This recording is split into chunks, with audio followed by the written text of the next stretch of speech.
ভালো আছো, আপু? কতটা সময় পেরিয়েছে হিসাবে নেই।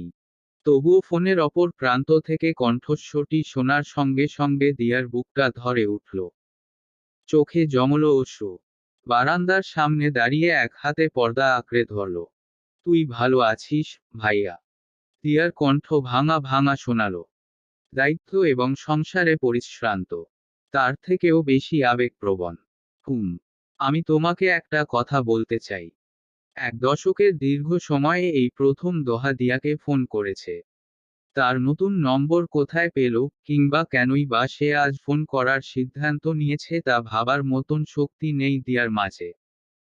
সে লোভীর মতন তার প্রিয় ভাইটার কণ্ঠ আস্বাদনে ব্যস্ত। কারণ সে জানে এই মুহূর্ত তার জীবনে দ্বিতীয়বার আসবে না। বল ভাইয়া, আমি শুনছি। ওপাশ থেকে এক মুহূর্ত নীরবতা। এরপর ভেসে এলো, আমার জন্য দোয়া করো। আজকে আমার বিয়ে। কয়েক মুহূর্ত দিয়া কোনো কথা বলতে পারল না। অঝোর অশ্রুধারা তার সমস্ত মুখমণ্ডল ভিজিয়ে তুলল। সামান্য ফুপিয়ে উঠল সেই, নিঃশব্দে। তারপর শক্ত একটি ঢোকের সাথে অনুভূতিগুলো গেলে নিয়ে জানালো, আলহামদুলিল্লাহ। অবশ্যই দোয়া করি ভাইয়া। তুই যেন খুব সুখী হস। ধন্যবাদ। তুই চাইলে আমি আম্মু আব্বুকে। না, কোনো দরকার নেই। দোহার কণ্ঠ এবার ভীষণ রাগান্বিত শোনালো। তৎক্ষণাৎ জমে গেল দিয়া। মাথা দোলালো। ঠিক আছে, আমি কাউকে বলবো না। তবে মেয়েটাকে, ওখানকার কোনো মেমসাহেব বুঝি? কিংবা তোর মতন খুব বিখ্যাত কোনো মানুষ? জবাব এলো না। দিয়া মলিন হাসল। বুঝল, তার ভাইটা তাকে নিজের বিয়ের খবর জানিয়ে এমনিতেও অনেক বড় দয়া করছে। নিজের জীবনের অন্য কোনো তথ্যই সে তার অতীত পরিবারের সঙ্গে বিনিময় করতে ইচ্ছুক নয়। দিয়ার জানার অধিকার নেই, দোহার বলার ইচ্ছা নেই। একটি নিঃশ্বাস ফেলে শেষমেশ দিয়া বলল, তোর জীবনের এত বড় একটা দিনের জন্য শুভকামনা রইল।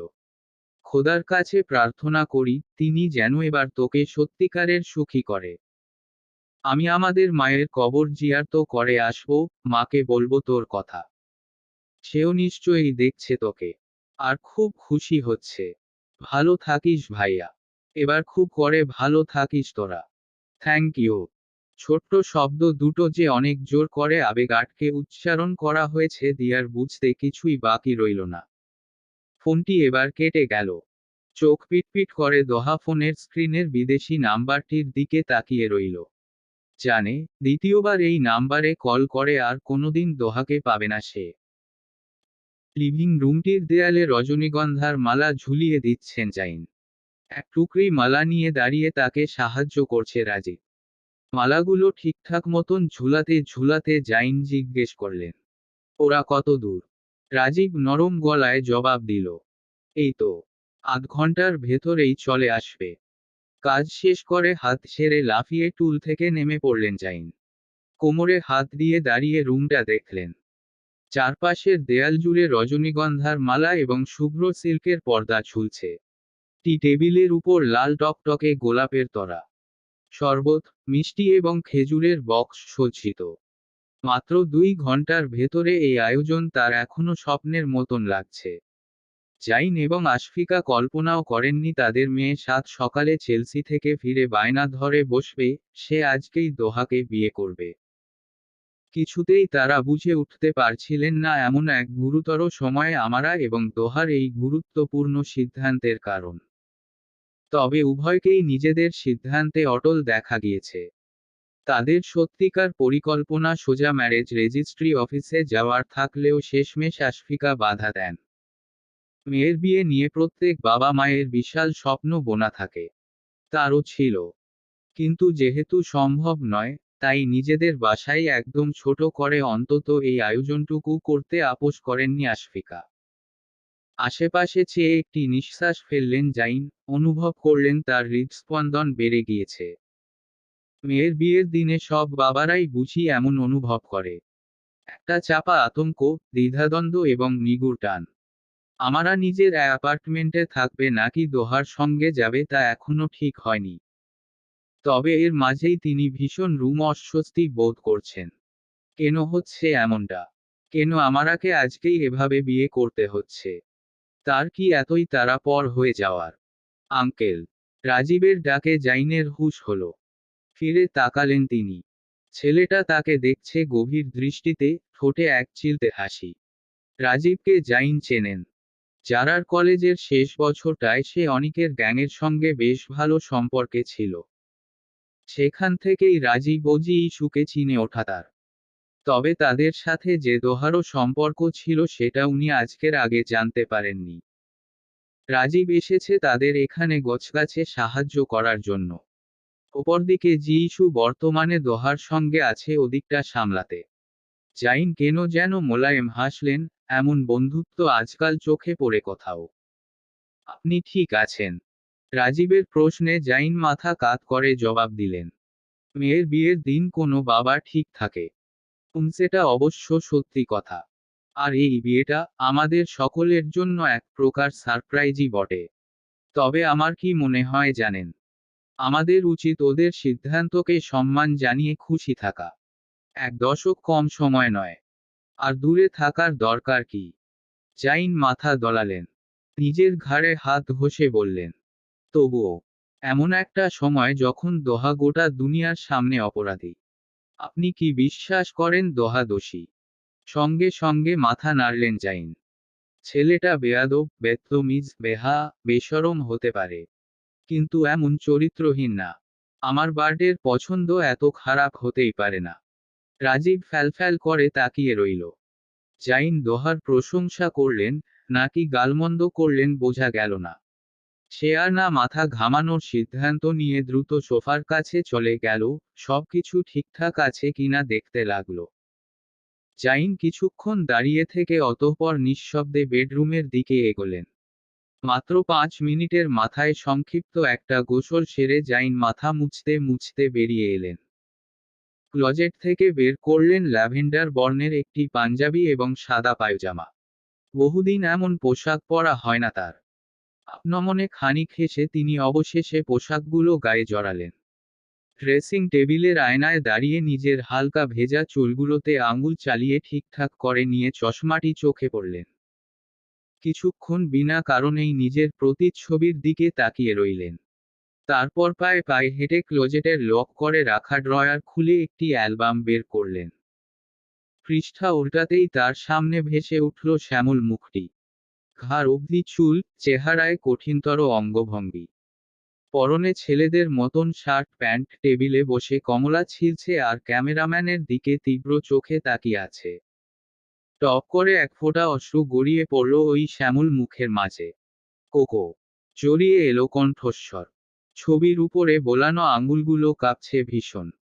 আমার কোকো, তুমি থাকলে আজ খুব খুশি হতে তাই না?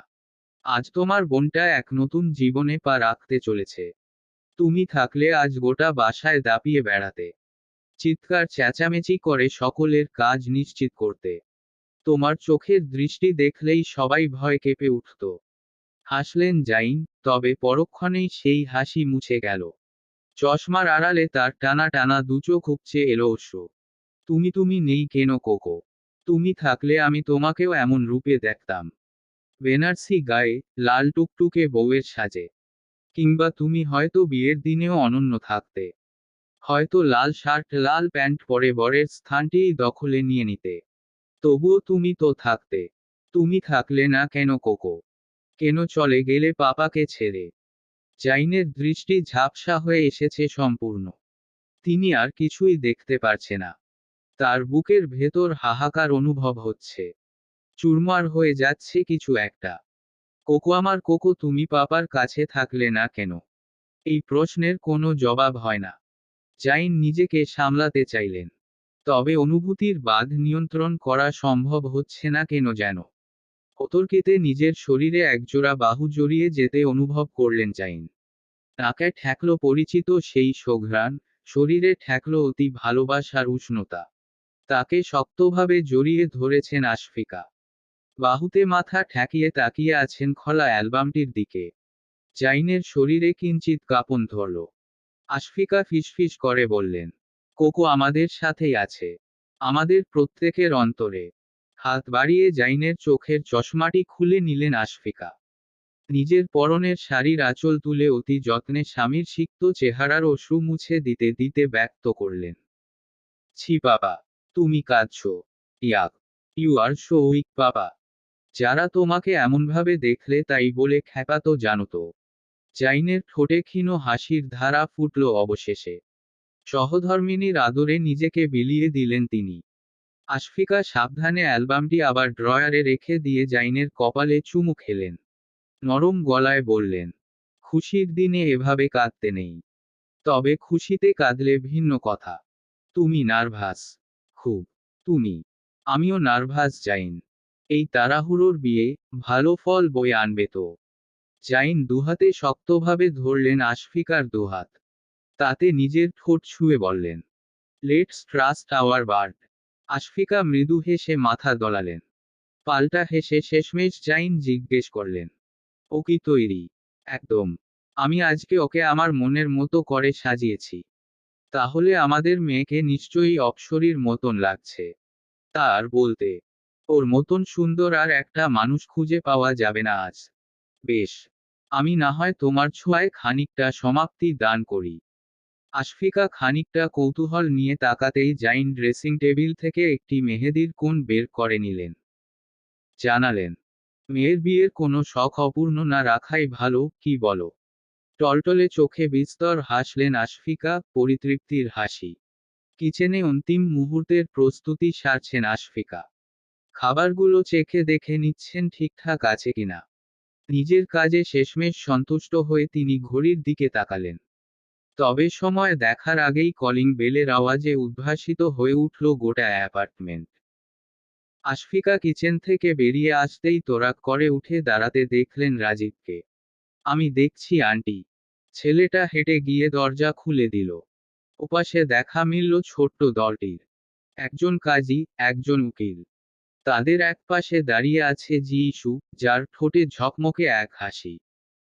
অন্য পাশে আর্থার এবং ওয়াল্টার। সকলের পিছনে দাঁড়িয়ে থাকলেও দোহার মাথার অংশবিশেষ দেখা যাচ্ছে। একে একে সকলে ভেতরে প্রবেশ করতেই ছেলেটিকে পুরোদস্তুর দেখা গেল। শুভ্র বর্ণের পাঞ্জাবি পায়জামা পরিধানে, তার উপর গাঢ় খয়েরি ব্লেজার। পরিপাটি চুল এবং উজ্জ্বল মুখে দোহাকে বেশ অন্যরকম দেখাচ্ছে। ছেলেটির বেশভূষা এবং চালচলন সর্বদা পাশ্চাত্য ধাঁচের হলেও আজকের রূপে তাকে পুরোদস্তুর বাঙালি পুরুষ বলেই মনে হচ্ছে। জলজলে শিশুসুলভ দৃষ্টিতে সে তাকিয়ে দেখছে চারিপাশ। যেন খুঁজে ফিরছে তার আত্মার অংশকে। তারাও।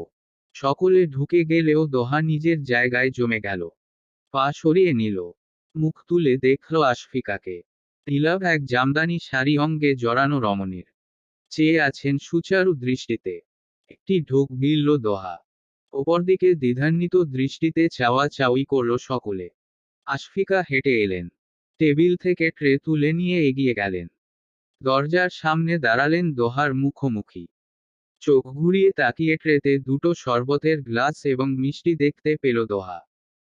যে কোনো একটা শরবতের গ্লাস তুলে নাও। দোহা ফ্যালফ্যাল করে তাকিয়ে রইল কিছুক্ষণ। বিয়েবাড়িতে ঢোকার সময়ের এই রীতি সম্পর্কে সে জানত। তবে আশফিকা তা পালন করবেন সেটা তার মাথায় আসেনি। মৃদু হাসল সে। দ্রুত চোখে দুটো গ্লাসের দিকে তাকালো। কি হচ্ছে এসব? আর্থার জিজ্ঞেস করতেই পাশ থেকে রাজীব উত্তর করল, একটা শরবতে মরিচ গোলানো আছে। মাই গশ! আরে নে একটা, নিউটনের গ্র্যাভিটি ল দিয়ে হিসাব করছিস নাকি? যিশুর প্ররোচনায় ভ্রুক্ষেপ না করে দোহা বেশ মনোযোগী হয়ে দুটো গ্লাসই দেখল। তরমুজের শরবত। টকটকে লাল। কিছুই বোঝা যাচ্ছে না। দোহা শেষমেশ একটি গ্লাস তুলে ঠোঁটে ছোঁয়াল। রুদ্ধশ্বাস অপেক্ষা বাকিদের। কয়েক চুমুক পান করার পরেও দোহার অভিব্যক্তিতে কোনো পরিবর্তন দেখা গেল না, অতীব শান্ত সে। জামাই জিতে গেছে। উহু। রাজীব এবং যিশু একসাথে করতালি দিয়ে উঠল। ওয়াল্টার নীরবে নিজের ভিডিও ক্যামেরায় মুহূর্তগুলো ধারণ করে যাচ্ছে। আশফিকা প্রসারিত দৃষ্টিতে দেখলেন দোহাকে। যেন মধু পান করেছে এমন এক ঝিলিক তার চোখে মুখে। গুড জয়। আপনিও একটু টেস্ট করে দেখুন, শাশুড়ি আম্মা। দোহা গ্লাসটি তার দিকে এগিয়ে ধরল। আশফিকা খানিকটা সন্নিগ্ধ হলেও চুমুক দিলেন। পরক্ষণেই বরফ হয়ে গেলেন। ইয়াকথু! সঙ্গে সঙ্গে কেসে উঠলেন আশফিকা। মরিচ এবং লবণের তীব্র মিশ্রণ তার মস্তিষ্ক অবধি ঝনঝন তরঙ্গে ছেয়ে ফেলেছে। দাঁতে দাঁত চেপে ফেললেন তিনি, কাঁপতে থাকলেন শিহরণে। তাকিয়ে দেখলেন দোহার দিকে, যার চেহারা থেকে হাসি যায়নি। মরিচের ঝালে ঠোঁট অবধি লালচে হয়ে উঠেছে ছেলেটার, তবুও মুখভঙ্গি দেখে বিন্দুমাত্র বোঝার উপায় নেই। সকলে অট্টহাসি হেসে উঠল। দোহা ভ্রু দুলিয়ে বলল, কেমন লাগলো শাশুড়ি আম্মু? আপনার হাতের শরবতের জাদুকরি স্বাদের কোনো তুলনা হয় না, তাই না? তোমার টেস্ট বাডে সিরিয়াস লেভেলের সমস্যা আছে ছেলে। ডাক্তার দেখাও। জামাই এক, শাশুড়ি শূন্য। রাজীব বলে উঠতেই আশফিকা তীক্ষ্ণ এক দৃষ্টিতে এমনভাবে তাকালেন যে বেচারার শিরদাঁড়া বেয়ে শীতল শিহরণ খেলে গেল। আর কিছু বলা সম্ভবপর হল না। অবশেষে দোহা ভেতরে ঢোকার অনুমতি পেল।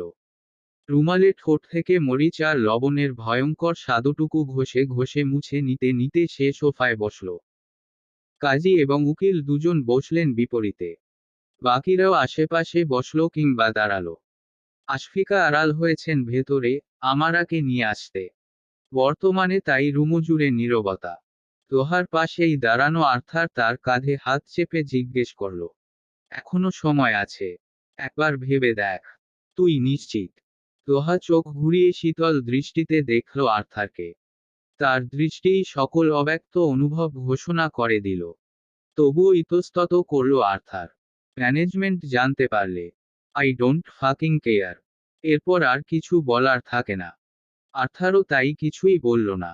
দোহার সিদ্ধান্তকে সে যথেষ্ট সম্মান করে। তার জন্য চিন্তা হয় বলেই এমন একটা পরিস্থিতির মাঝে বিয়ের মতন বিরাট এক ঘটনা তাকে উদ্বিগ্ন করে তুলেছে। ম্যানেজমেন্ট থেকে তাকে যে আল্টিমেটাম দেয়া হয়েছে তাতে দোহা অনেক বড় ঝুঁকি নিচ্ছে বলতেই হবে। কোনো দিকে কোনো খেয়াল নেই দোহার। সোফায় বসে আছে সে, শিরদাঁড়া টানটান করে। বুকের ভেতর টিপটিপ করছে। এয়ার কন্ডিশনার থাকলেও কপালে বিন্দু বিন্দু ঘাম ঝরছে তার। আঙুলে আঙুল চেপে আছে সে, হালকা কাঁপছে তা।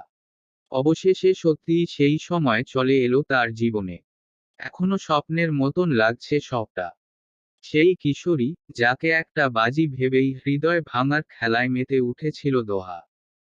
তারপর কত কিছু হলো। কত মানুষ তাদের জীবন থেকে চলে গেল। বন্ধুত্ব, পরিবার, জননী, ভালোবাসা সবকিছু হারিয়ে গেল। শুধু রয়ে গেল বিষাদ, বিরহ, আক্ষেপ। এক দশক ধরে পুরল অন্তর, বিরহের দহনে। সেই আক্ষেপ আজ রূপান্তরিত হতে চলেছে পূর্ণতায়। ভাগ্য এতটা দয়ালু কবে হলো? আত্মেই কি দুহাত ভরে দান করছে সে দোহাকে? নাকি সবটুকু দিয়ে আরো একবার নতুন করে কেড়ে নেবে? নিঃস্ব করে দেবে? দোহা পরোয়া করে না। এবার সে ভাগ্যের চোখে চোখ রেখে মোকাবেলা করতে প্রস্তুত। ঠুনকো এই জীবনে সে শুধু ভালোবাসার পথে চলবে। অনেক হয়েছে পরের কথা ভাবা। এবার সে নিজের কথা ভাববে, নিজের সুখের কথা ভাববে। আর ভাববে নলকের কথা। হাতের চুড়ির ঝংকারের আলোড়নে দোহার চিন্তায় ছেদ পড়ল। নাকে এসে ঠেকল মন মাতানো এক সোঘ্রাণ। চট করে ফিরে তাকালো সে। সঙ্গে বাকিরাও। নিজের গোটা পৃথিবীকে চোখের সামনে আরো একবার থমকে যেতে দেখল দোহা। দাঁড়িয়ে আছে আমারা। স্বপ্নের মতন সুন্দর। মরীচিকার মতন মধুর। দোহার জলজলে নয়ন আপাদমস্তক পর্যবেক্ষণ করল হবু স্ত্রীকে। যে রূপে তাকে কোনোদিন কল্পনা অবধি করার দুঃসাহস করেনি, আজ সেই রূপেই ভালোবাসা তার বাস্তব হয়ে ধরা দিয়েছে। লাল টুকটুকে বউ হয়ে। আমারার ভারী শরীর মোড়ানো লাল শাড়িতে।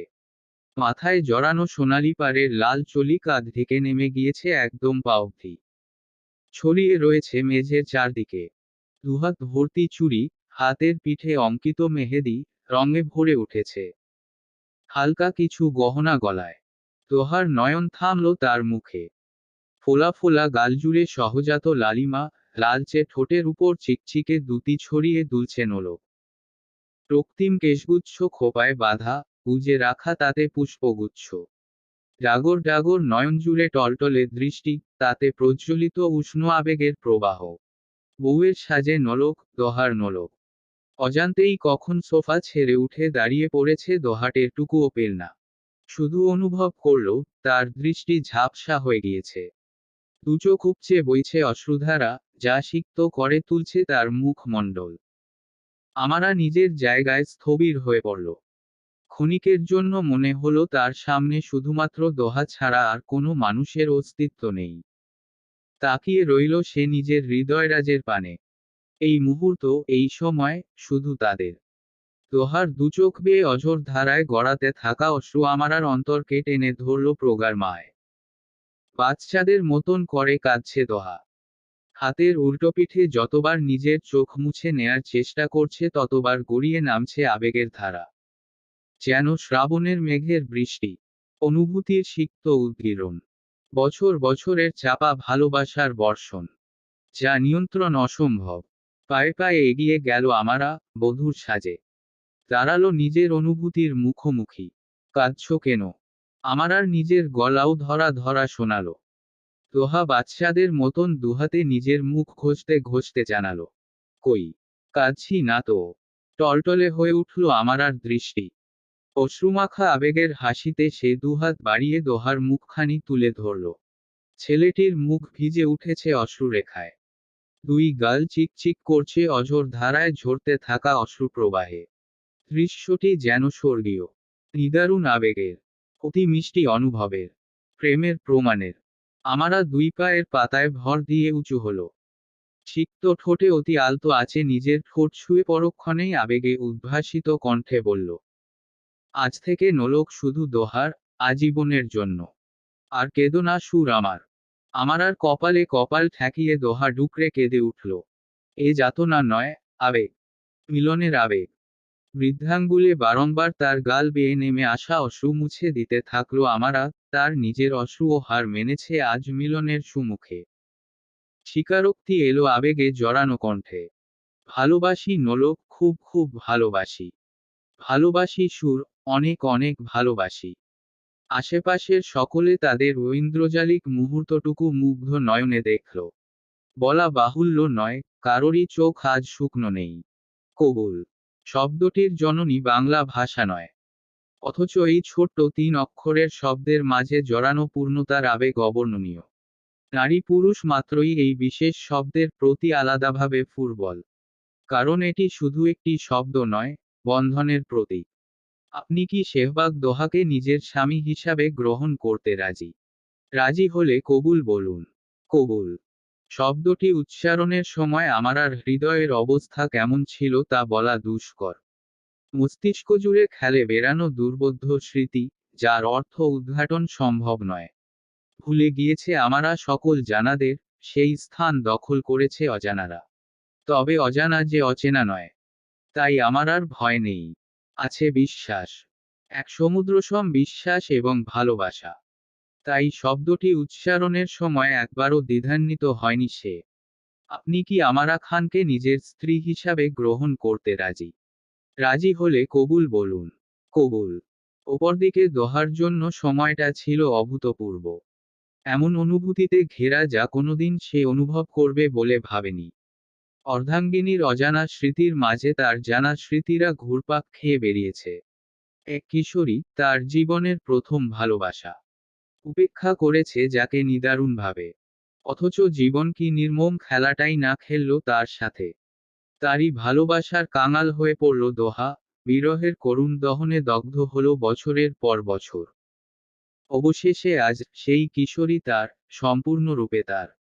কবুলের মধ্য দিয়ে উভয়ের জীবনে যে মহামিলন এসেছে তার পরিণতি কি হতে পারে? ভাবার দরকার কি? যদি এটুকুতে সুখের দেখা মেলে। যদি ছন্নছাড়া দুইটি পাখি নিজের ভালোবাসার নীড়ে মাথা গুজে শান্তি পায়, তবে বাস্তবের দুশ্চিন্তার ঠাঁই নেই সেথায়। এ মিলন দ্বিধার নয়, পূর্ণতার। পূর্ণতা নলক এবং তার দোহার। আমারার অ্যাপার্টমেন্টটি বিল্ডিংয়ের একেবারে টপ ফ্লোরে। যার দরুন জানালা এবং গ্লাস ওয়াল থেকে বাইরের লন্ডন শহরের আলোকোজ্জ্বল দৃশ্য চোখে পড়ে। ঝকঝকে এক তারার শহর যেন। এক মগ ধোয়া ওঠা গরম কফি হাতে দোহা দাঁড়িয়ে আছে গ্লাস ওয়ালের সামনে, দৃষ্টি তার অদূরের আকাশচুম্বী এক টাওয়ারের চূড়ায় আবদ্ধ। সকালের পাঞ্জাবি পাল্টেছে, বর্তমানে পরিধানে একটু ঢোলা সাদা ফতুয়া এবং কালো ট্রাউজার। ফতুয়ার ভি-নেক একেবারে বুকের মাঝ বরাবর অবধি নেমে গিয়েছে। অন্তরালে তাই ঝুলতে থাকা সরু সিলভার ফ্লাওয়ার চেইনটি দৃষ্টিগোচর হচ্ছে স্পষ্ট। চুলগুলো এলোমেলো ছড়িয়ে আছে কপালে। গভীর দৃষ্টিতে সে দেখছে দিগন্তকে, চুমুক দিচ্ছে গরম কফিতে। So, you are a married man now? আহ! কণ্ঠটি কানে যেতেই দোহার কাঁধজোড়া শিথিল হয়ে পড়ল। হালকা অবাক হলেও সে পিছনে ফিরল না। নিজের ঠিক পাশেই সে উষ্ণ অস্তিত্বটিকে অনুভব করল। তার লম্বাটে ছায়া পড়ল মেঝের উপর। বিয়ের রাতে নতুন জামাইকে দুধ খেতে হয় শুনেছি, কফি খেতে এই প্রথমবার দেখছি। মন্তব্যের বিপরীতে সামান্য হাসল দোহা। গ্লাস ওয়ালের প্রতিচ্ছবিতে দেখল পেল জাইনকে। সিল্কের পাজামা সেটের পকেটে দুহাত গুজে দাঁড়িয়ে আছেন। বরাবরের মতন চশমাটি চোখে নেই। তাতে তাকে খানিকটা অন্যরকম দেখাচ্ছে। অরক্ষিত, স্নিগ্ধ, কোমল। যা অবশ্যই জাইন নন। আপনার বিয়ের রাতে আপনি কি তবে দুধ খেয়েছিলেন? কফিতে দীর্ঘ চুমুক দিল দোহা। তার প্রশ্নের বিপরীতে সামান্য হাসলেন জাইন। ওয়েলকোকর মায়ের সাথে আমার ঠিক বিয়ের রাত বলে কিছু ছিল না। আর আশফিকা, ahem. I prefer not to say. আমার শাশুড়ি আম্মুর যে ঝাঁজ, তাতে মনে হয় না আপনি তার সঙ্গে খুব একটা সুবিধা করতে পেরেছিলেন। জাইন ভ্রু তুলে কটমট করে দোহাকে দেখলেন। কফির মগে চুমুক দেয়া অবস্থায় দোহা ফিরে তাকে দেখল, চোখে যার ঝিলিক খেলে গেল দুষ্টুমির। জাইন প্রথমটায় ভ্যাবাচেকা খেয়ে গেলেন, পরক্ষণে তির্যক হেসে বললেন, I see, so you wanna play like this hmm? Play like what, dad? সঙ্গে সঙ্গে দোহার ফতুয়া চেপে ধরলেন জাইন, কাছে টেনে দাঁতে দাঁত ঘষে বললেন, আরেকবার ড্যাড বললে আমি তোমাকে ডেড করে দেব। আশ্চর্য! বাপকে বাপ ডাকবো না তো কি চাকর ডাকবো? আমি বার্ডের বাবা, তোমার নই। As for you, you can always call me sir, understand? Doha বিস্তর হাসল। আপনি ভাঙবেন তবু মোচকাবেন না, তাই না? উহো! তুমি হয়তো আমার মেয়েকে বিয়ে করেছ, তার মানে এই নয় যে তোমার মতন বাদরকে আমি মাথায় উঠিয়ে রাখব। আমি শুধু তককে তককে আছি, একটা মাত্র ভুল করে দেখো। You will be destroyed by me. And your daughter will be destroyed by me, in a good way tonight. Zain এক মুহূর্তের জন্য কথা বলতে পারলেন না। তার সমস্ত শরীর শিথিল হয়ে থাকল। পরক্ষণেই তিনি রীতিমতো মেজাজহারা হয়ে পড়লেন, দোহার দুই কাঁধ চেপে ধরে হুঙ্কার দিয়ে উঠলেন, ইউ লিটল শিট! হা হা হা! শেহবাগ দোহা! আমি তোমাকে একদম বিগ বেনের মাথায় উঠিয়ে ছেড়ে দেব, কিন্তু বলে দিলাম। শ্বশুর আব্বু অন ফায়ার। কফি খাবেন একটু?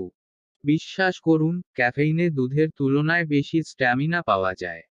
You scoundrel number 420। Zain. Zain রীতিমতো দোহাকে দেয়ালের উপর আছড়ে ফেলতে যাচ্ছিলেন, তবে আশফিকার ডাকে থমকাতে বাধ্য হলেন। অবস্থা বেগতিক দেখে দৌড়ে এলেন আমার আর জননী, পিছন থেকে ঝাঁপটে ধরে সরিয়ে নিলেন জাইনকে। তবুও ছাড়লেন না জাইন, এক হাতে টেনে ধরে রাখলেন দোহার ফতুয়ার অংশ, যে এই মুহূর্তে দৃশ্য দেখে বেজায় মজা পেয়ে খিলখিল করে হাসছে। আমাকে ছেড়ে দাও কুইন। ওকে আজকে আমি ক্যাচি দিয়ে কাচব। রগে রগে যেই শয়তানের দৌরাত্ম্য, সেই শয়তানকে দেহছাড়া না করলে আমার শান্তি হবে না। আস্তে জাইন। বাসায় গেস্ট আছে ভুলে গিয়েছো। এদিকে আসো, শান্ত হও। আমার বুকে আসো। সত্যি সত্যি জাইনকে টেনে জড়িয়ে ধরে তার মাথায় হাত বুলিয়ে দিতে থাকলেন আশফিকা।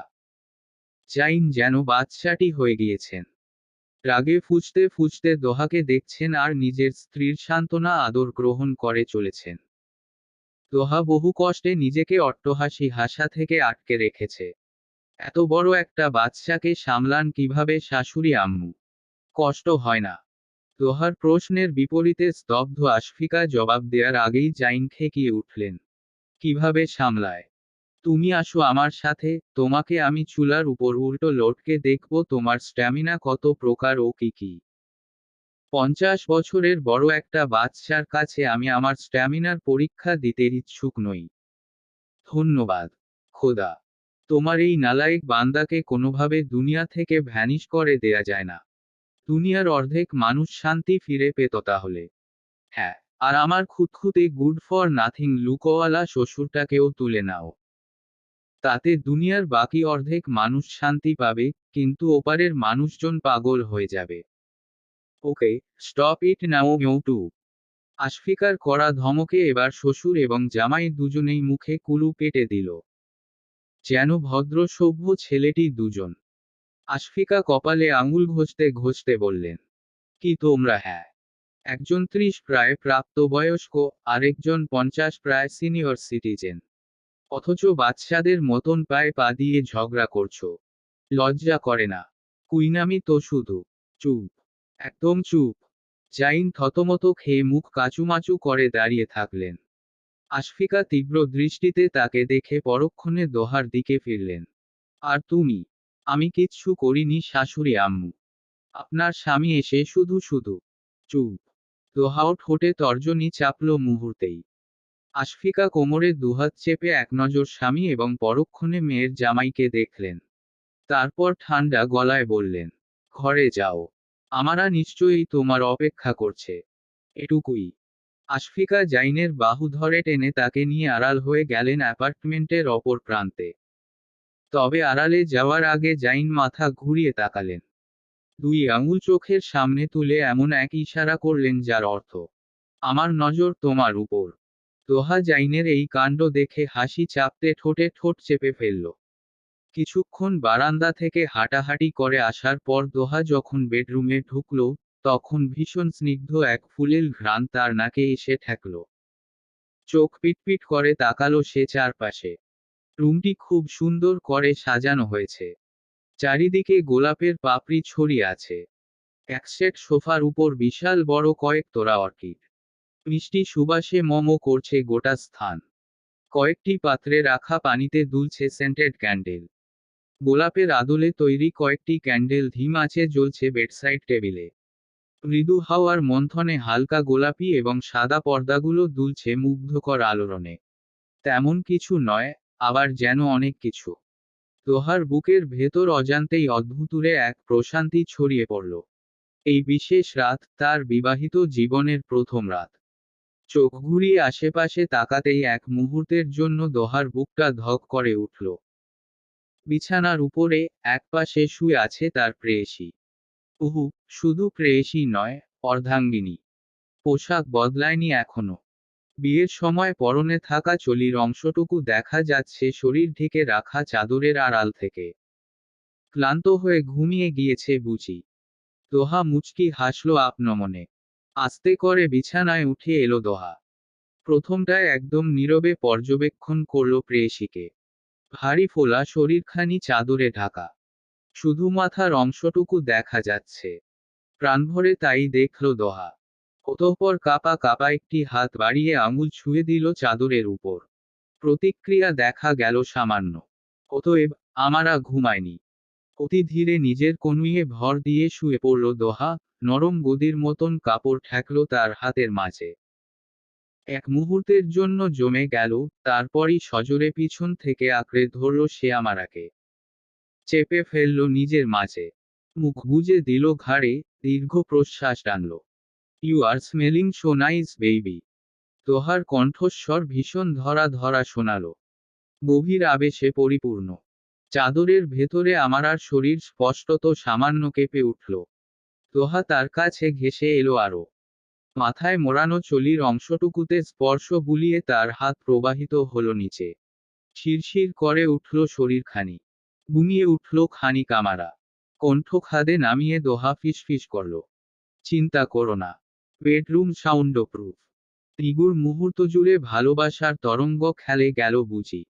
দোহা আমারার তুলতুলে অবয়বকে আরো শক্তভাবে আঁকড়ে ধরল। বুঝতে আর কিছুই বাকি রইল না তার। Say something princess. Oh daddy.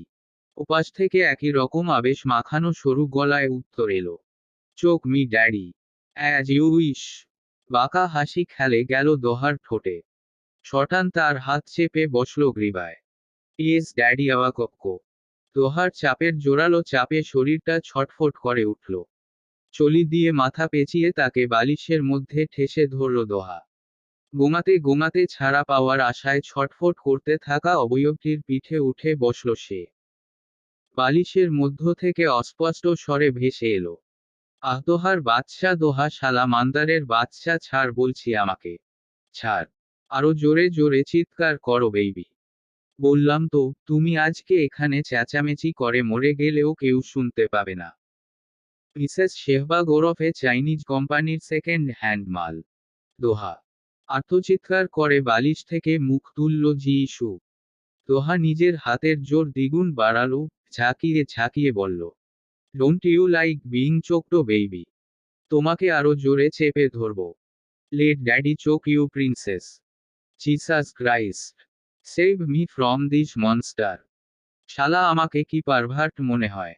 নিজের বউকে চিনব না? তুই বাসর রাতে এসে ঢুকে শুয়ে থাকলেই হলো। তোর জেন্ডারে সিরিয়াস লেভেলের সমস্যা আছে, জিইসুর বাচ্চা।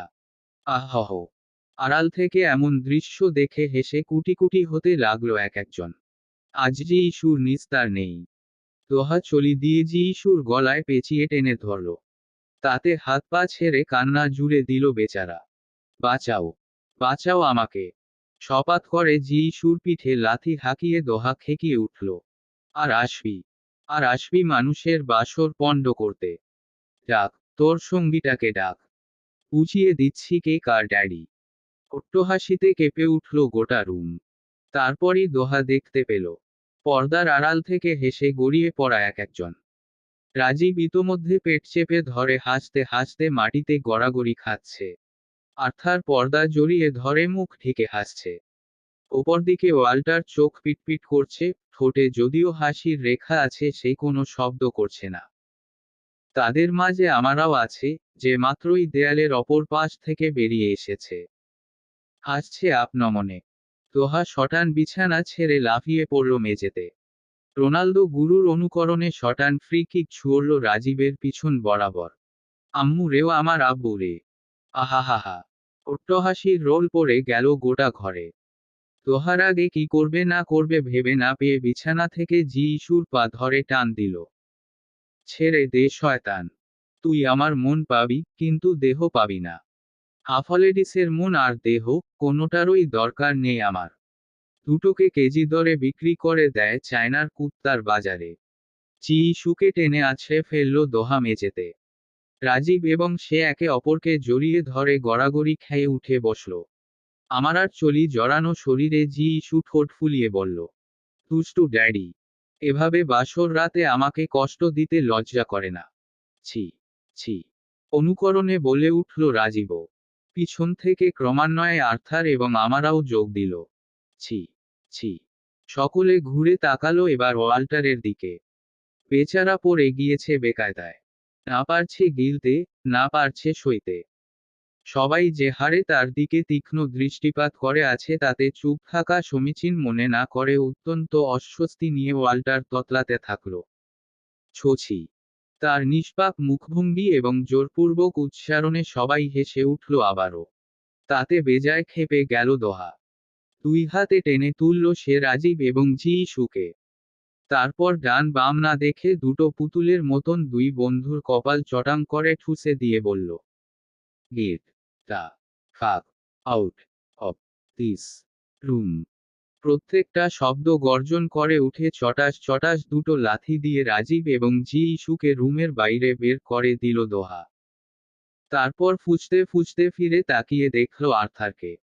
তোকে ইনভাইটেশন কার্ড পাঠাতে হবে to go to hell. Arthur কিছু বলার মতন অবস্থায় নেই। সে হাসতে হাসতে দ্রুত দরজার ওপাশে পোগারপার হয়ে গেল। ওয়াল্টার একদম নিঃশব্দে গুটি গুটি পায়ে হেঁটে নিজের ভিডিও ক্যামেরা বগলদাবা করে দ্রুতই বেরিয়ে গেল বাইরে, ভদ্র মানুষের মতন। চামচিকার দল। দরজা সশব্দে আটকে তাতে হেলান দিয়ে দাঁড়ালো দোহা। এখনো রাগে রিরি করে কাঁপছে তার শরীর। শক্ত একটি ঢোক গিলে মাথার চুলে আঙুল চালালো দোহা। অবশেষে তার দৃষ্টি পড়ল আমারার উপর। রুমের একপাশে দাঁড়িয়ে আছে হাসি মুখে। বিয়ের পোশাক বদলেছে। একটি সিল্কের গাউন পরনে, তার উপর সিল্কের কুর্তি। উভয়ের বর্ণই খয়েরি লাল। উজ্জ্বল ফর্সা ত্বকের সঙ্গে অস্বাভাবিক রকমের দারুণ মানিয়েছে তা।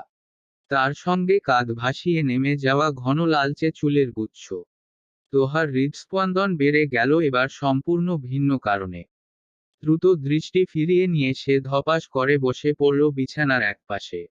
আমারা তখনও হেসে চলেছে। দে আর সো ফানি। মন্তব্যে কোনো ভ্রুক্ষেপ করল না দোহা। নিজের কোলের দিকে তাকিয়ে থাকল। আমারা মাথা কাত করে বলল, দৃশ্যটা দেখার মতন ছিল পুরো। আমি কোনোদিন ভুলব না এই রাত, মাই গুডনেস। এবারও কোনো জবাব নেই। আমারা তাই থামল। কয়েক মুহূর্ত দোহাকে চেয়ে দেখল। তারপর তার ঠোঁট জুড়ে মোলায়েম হাসি ছড়িয়ে পড়ল। এগিয়ে এলো সে পায়ে পায়ে। বিছানার কাছাকাছি এসে থামল। একটি হাত দোহার কাঁধে ঠেকিয়ে শুধালো, রাগ করেছ? উত্তর নেই। দোহা চোখ তুলে দেখছেও না আমারাকে। দৃষ্টি তার ঘুরে ফিরে চলেছে মেঝেতে। রমণী এবার ঝুঁকে এলো, দুহাতের মাঝে তার মুখটি তুলে ধরে নরম সুরে বলল, আই অ্যাম সরি, সুইটি। মনে হলো যেন একদম পা থেকে মাথা অবধি চিনচিনে তরঙ্গ খেলে গিয়েছে, গাঢ় অনুভূতির। দোহা সইতে পারল না। ঠোক গিলে মুখ ফুলিয়ে বলল, আমি অসহ্যকর তাই না? এজন্য তুমি ওদের এসব করতে দিয়েছ? বেশ তবে। আমি তোমার কাছে আসব না। দূরে দূরে থাকবো। হুম। বাচ্চাদের মতন অভিমান দেখিয়ে দোহা হামাগুড়ি দিয়ে বিছানায় উঠে চাদর গায়ে টেনে নিল। অতি ঘৃণায় ফুলের পাপড়িগুলো বিছানা থেকে ছেটিয়ে বিদায় করতে করতে শোয়ার পায়তারা করতে লাগলো সে। আমি সোফায় ঘুমাবো। তুমি বিছানায় শুয়ে পড়ো। আমারা নিজের জায়গায় স্তব্ধ হয়ে কিছুক্ষণ দাঁড়িয়ে রইল। অভ্যন্তরে কিছু একটা যেন খট করে ভেঙে গেল তার। দ্রুত পায়ে সে বিছানার পাশে পৌঁছালো। এক হাতের উপর ভর দিয়ে ঝুঁকে পৌঁছালো দোহার কাছাকাছি। অপর হাতে জড়িয়ে ধরল তার চিবুক। হতবাক স্বামী তার জমে গেল নিজের জায়গায়, ফ্যালফ্যাল করে চোখ তুলে তাকালো। আমারা জ্বলজ্বলে নয়নে দেখছে তাকে। এত অভিমান ভালো নয় মিস্টার শেহবাগ। বাসর রাতে প্ল্যান করে স্বামীকে জ্বালাতন করা ভালো নয় মিসেস শেহবাগ। একে অপরের দৃষ্টি মাঝে যেন হারিয়ে গেল দুজনে। অব্যক্ত সকল আবেগ, অনুভূতি, আকাঙ্ক্ষা, মোহের ঘোষণা দিতে যেন নয়নজোড়াই যথেষ্ট। হৃদস্পন্দন হলো সীমাহীন, দূরত্ব বিলীন। ঝুঁকে এলো উভয়, কাছাকাছি। এর থেকে কাছে আসা বুঝি সম্ভব নয়। মিলিত হলো অধর, নিদারুণ ভালোবাসার স্পর্শে। অনুভূতির শিহরণ ছড়িয়ে পড়ল শিরায় শিরায়। গাঢ় হলো ছোঁয়া, হৃদয়ের চাহিদা পূরণে। দোহার দুই হাত আমারার কোমর জড়িয়ে ধরল। কাছে টেনে নিল নিজের। তার নরম ঠোঁটের মায় নিজেকে ভুলে গিয়েছে তার অস্তিত্ব। পিঠ বেয়ে এক হাত উঠে এলো লালচে চুলের গভীরে। আঙুল বুলিয়ে আঁকড়ে ধরল অনুভবের মায়। আমারার নয়নজোড়া বুঝে এলো অসামান্য ভালো লাগার আবেশে। প্রথম অনুভূতি, যার সঙ্গে পৃথিবীর কোনো অনুভূতির তুলনা হয় না। আঁকড়ে ধরল তাই সে প্রিয়তমকে, নখের প্রান্ত চেপে বসল পিঠের মাঝে। দোহা থামল না। সে অনুভূতির বিনিময়ে রুখতে নারাজ। জোরালো টানে সে বিছানার নরম গদির উপর টেনে ফেলল আমারাকে। পিঠ খামচে ধরা কোমল হাত দুটোর আঙুলে নিজের শক্ত লম্বাটে আঙুল গলিয়ে চেপে ধরল বিছানার উপরে। নিজের ভালোবাসা প্রকাশে ব্যস্ত সে, ব্যস্ত প্রেমের স্বাদ আস্বাদনে। আমারা সামান্য ঘুমিয়ে উঠতেই দোহা তার ঠোঁট ছেড়ে দিল।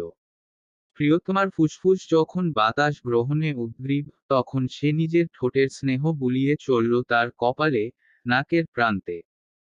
গাল বেয়ে চিবুকে। শিউরে উঠল আমারা, দোহার আঙুলের মাঝে চেপে বসল তার আঙুল। দোহা। তার কাপা কাপা জড়ানো কণ্ঠে দোহা সামান্য একটু ক্ষান্ত দিল, ভারী নিঃশ্বাস প্রশ্বাস ফেলতে ফেলতে তাকালো জ্বলজ্বলে নয়নে। চিকচিকে দ্যুতি ছড়াচ্ছে তার ঠোঁটজোড়া, হৃদয় ঢেউ খেলিয়ে যাচ্ছে অ্যাডামস অ্যাপেল। আমারা সম্মোহিত হয়ে গেল যেন এই গভীরতম দৃশ্যে। ঝুঁকে এলো দোহা, তার কানের কাছে ভাঙা আবেশিত গলায় জানালো, আমার মরণের নাম নরক। আমারার সমস্ত শরীর শীতল ভালোবাসায় স্থবির হয়ে পড়ল যেন। দোহা তার কানে ঠোঁট ছুঁয়ে ফিসফিস করল, body and soul, be mine, princess. রাত বেড়েছে। এক প্রশান্তিদায়ক আচ্ছাদনে ঘুমন্ত পৃথিবী। অথচ আমার আর চোখে ঘুম নেই। ঠিক যেমনটা নেই দোহারও। যেন উভয়ে যোজন যোজন দূরত্বের যাতনায় বন্দী। বহুক্ষণ যাবৎ সিলিংয়ের দিকে তাকিয়ে থেকে শেষমেশ মাথা হেলিয়ে দোহাকে দেখল আমারা। সোফায় শুয়ে আছে ছেলেটা। শরীরে একটা ব্ল্যাঙ্কেট টেনে দেয়া। ওপাশ ফিরে থাকায় ঘুমিয়ে আছে কিনা বোঝা যাচ্ছে না। কিছুক্ষণ আগের ঘটনাটি মনে পড়তেই আমার আর ঠোঁটে এক চিলতে হাসি ফুটে উঠল। আমি তোমাকে ভুলে গিয়েছি দোহা। তবে আমি তোমাকে আবারও নতুন করে চিনতে চাই, জানতে চাই। সে চেনা জানার মাধ্যমে মিলন ঘটুক আমাদের নতুনভাবে। তুমি কি অপেক্ষা করবে আমার জন্য? এই আবেদনের বিপরীতে দোহা দীর্ঘক্ষণ নীরব থেকে অবশেষে বিছানা থেকে লাফিয়ে উঠে পড়েছিল। একটাই কথা জানিয়েছিল, আমি সোফায় ঘুমাবো। তোমার পাশে শুয়ে শুধুমাত্র ঘুমিয়ে থাকাটা আমার পক্ষে সম্ভব হবে না। আমার আর ঠোঁটের হাসিটি বিস্তৃত হলো। ফোলা গাল দুটো লালচে বর্ণ ধারণ করল। অদূরে শুয়ে থাকা দোহাকে স্থির দৃষ্টিতে দেখল সে। দোহা! আলতো স্বরে ডাকতেই জবাব এলো মোলায়েম কণ্ঠে। বলো প্রিন্সেস। ওই ডাকে বুকটা ভরে উঠল উষ্ণতায়। আমার আর আঙুল চেপে বসল বিছানার চাদরে। তোমাকে খুব বেশি কষ্ট দিচ্ছি তাই না? দোহার শরীরটা সামান্য কেঁপে উঠল বুঝি। এরপরই উল্টো ঘুরে পাশ ফিরে আমার আর মুখোমুখি হলো সে। মাথার নিচে কুশন চেপে বড় বড় চোখে বলল, কেমন কষ্ট? কিসের কষ্ট? এ বিয়ের প্রথম রাতে তোমাকে দূরে রাখছি। দোহা মৃদু হাসল। তারপর জ্বলজ্বলে দৃষ্টিতে চেয়ে জানালো, তুমি জিজ্ঞেস করেছিলে তোমার জন্য অপেক্ষা করতে পারবো কিনা। হ্যাঁ। আমার উদ্দেশ্য তোমাকে দূরে সরিয়ে দেয়া ছিল না। আমি শুধু নিজেকে প্রস্তুত করতে চাই। সম্পূর্ণভাবে তোমার হওয়ার আগে তোমাকে চিনতে চাই, জানতে চাই। এবং প্রিন্সেস, 10টা বছর যে তীর্থের কাকের মতন অপেক্ষা করেছে, আর কিছুদিন সে অপেক্ষা করতে পারবে না বলে ভাবছ। দোহার নয়নমাঝে ক্ষণিকের জন্য হারিয়ে গেল আমারা। ওই দৃষ্টির আশ্বাসে তার সকল হীনমন্যতা, সন্দেহ দূরীভূত হল সহসাই। ঠোঁটে ফুটল উষ্ণ হাসি। তাহলে দূরে শুয়ে আছো কেন? এবার দোহা বিব্রত হল। তার মুখটা দপ করে লালচে আভায় ছেয়ে যেতে স্পষ্টত লক্ষ্য করল আমারা। দোহা দৃষ্টি লোকানোর চেষ্টায় ব্যস্ত থেকে ঘাড়ে হাত ঘষে বলল, ওই এ মানে কি?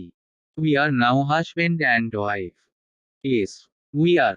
দোহা মাথা ঝাঁকিয়ে ঘুমিয়ে উঠে জানালো, তুমি বুঝতে পারছো না।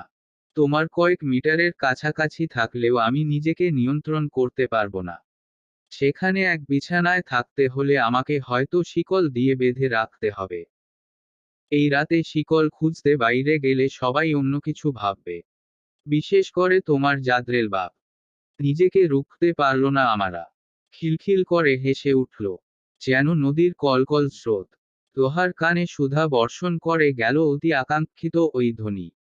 মুগ্ধ নয়নে চেয়ে পরক্ষণে নিজেই হেসে উঠল দোহা, তালে তাল মিলিয়ে। Seriously, you make me a লাফিং স্টক ওয়াইফি। আমার আর বুকের ভেতর ধক ধক করে উঠল। উজ্জ্বল চোখে সে তাকালো আপন স্বামীর দিকে। দোহা কুশনে মাথা এলিয়ে মধুর হেসে জানালো, নতুন ডাকনাম পছন্দ হয়েছে। আমারা কেন যেন আর সইতে পারল না। শটান উঠে বসল বিছানায়। তারপর ব্ল্যাঙ্কেট সরিয়ে পা নামিয়ে রাখল মেঝেতে। দোহা বিস্ময় নিয়ে তাকিয়ে রইল। হাত বাড়িয়ে পাশের ড্রয়ার থেকে ছোট্ট একটা বক্স বের করে নিয়ে পায়ে পায়ে সোফার কাছে চলে এলো আমারা। হাঁটু মুড়ে বসল। দোহা কনুইয়ে ভর দিয়ে উঁচু হয়ে তাকালো তার দিকে। কোনো কথা না বলে আমারা চুপচাপ বক্সটা খুলল। ভেতরে জ্বলজ্বল করে উঠল একজোড়া আংটি। টকটকে লাল ক্রিস্টালের। দারুণভাবে আলোর প্রতিফলন ঘটাচ্ছে তা। একটি আংটি ছোট, সিলভার ব্যান্ডের উপর ক্রিস্টাল পাথর, অপরটি মোটা, গোটা ব্যান্ডজুড়ে লালচে তারার খেলা যেন। দোহা একটি ঢোক গিলল। আমারা নরম গলায় বলল, ভেবেছিলাম এই জিনিসটা তোমাকে আর কিছুদিন পর দেব। যেদিন শুধু আমি তুমি নয়, বরং গোটা পৃথিবী আমাদের সম্পর্কে জানবে। তবে এখন মনে হচ্ছে, তোমাকে এই অনুভূতির টুকরো থেকে দূরে রাখাটা সমীচীন হচ্ছে না। After all, you are my husband now. মন্ত্রমুগ্ধের মতন স্ত্রীর কথাগুলো শুনল দোহা। আমারা মোটা আংটিটি তুলে দোহার বাম হাতটি ধরল, ঠিক অনামিকায় পরিয়ে দিল তাদের নতুন সম্পর্কের বন্ধনের চিহ্ন। দোহা প্রজ্বলিত অনুভূতিমাখা দৃষ্টিতে দেখল। হ্যাপি ওয়েডিং, ডিয়ার হাবি। আমারার মুখের দিকে তাকিয়ে দোহা নিজেকে হারিয়ে ফেলল সম্পূর্ণ। নিজের আঙুলের দিকে চেয়ে দেখল লালচে পাথরটি কিভাবে তার আঙুলে দীপ্তি ছড়াচ্ছে। হাত বাড়িয়ে বক্স থেকে অপর আংটিটি তুলে দোহা আমারার বাম হাতের অনামিকায় পরিয়ে দিল। তারপর ঝুঁকে সেই আঙুলে নিজের ঠোঁট ছুঁয়ে দিয়ে ফিসফিস করল, তুমি সত্যিই আমার মরণ চাইছো, তাই না? ইস, বাজে কথা বলে না। দোহা নিঃশব্দে হাসল, তারপরই তার হাত চেপে বসল আমারার ঘাড়ে, টেনে নিল নিজের অতি সন্নিকটে। আমি কতটা বাজে কথা বলতে পারি, তোমার ধারণায়ও নেই প্রিন্সেস। কখনো ধারণা নেয়ার ইচ্ছা হলে শ্বশুর আব্বুকে জিজ্ঞেস করো। এই, তুমি টিপিক্যাল জামাইদের মতন কথায় কথায় আমার বাবাইকে কেন টেনে আনা শুরু করেছো বলো তো? তোমার মাথায় চলছেটাও? আমার আর কথা অসম্পূর্ণ রয়ে গেল। তার অধরে লেপ্টে গেল দোহার স্পর্শ। শ্রুতির আবেদন। রমণীর চোখজোড়া বুজে এলো ভালোবাসার পরশে। দোহা প্রথমবারের মতন যত্নশীল নয়। তার প্রতিটা স্পর্শে আকাঙ্ক্ষা ঝরে পড়ছে। যার সামনে সমর্পণ করতে হৃদয় ছটফট করছে। বেশ দীর্ঘ সময় নিয়ে তার ঠোঁটের স্বাদ আস্বাদন করে দোহা ভারী নিঃশ্বাস ফেলে একটি কথাই উচ্চারণ করল কাপা গলায়। Go back to bed before it's too late. নতুন এক সকাল, নতুন এক সময়, নতুন এক পরিস্থিতি। অ্যাপার্টমেন্টের ডাইনিং টেবিল জুড়ে অস্বস্তিকর এক নীরবতা বিরাজমান। সকালের নাস্তার কফির কড়া ঘ্রাণ বাতাসে ভাসছে। সঙ্গে সদ্য বেকিং করা পাউরুটির তাজা সুবাস। রাজীব এবং জিইসু দুইজন পাশাপাশি দুটো চেয়ারে বসে প্লেটের দিকে তাকিয়ে আছে। ওয়াল্টার আর আর্থার গতকাল রাতেই চলে গিয়েছিল। তারা দুজন এখানেই থেকেছে। তাদের ঠিক বিপরীত প্রান্তে জাইন বসে আছেন। অন্যদিকে আশফিকা শেষ মুহূর্তে শুধু অমলেটগুলো তৈরি করতে কিচেনে গিয়েছেন। জাইনের মুখটা ভীষণ থমথমে লাগছে কারণ ছাড়াই। চিন্তিত তিনি, স্পষ্ট।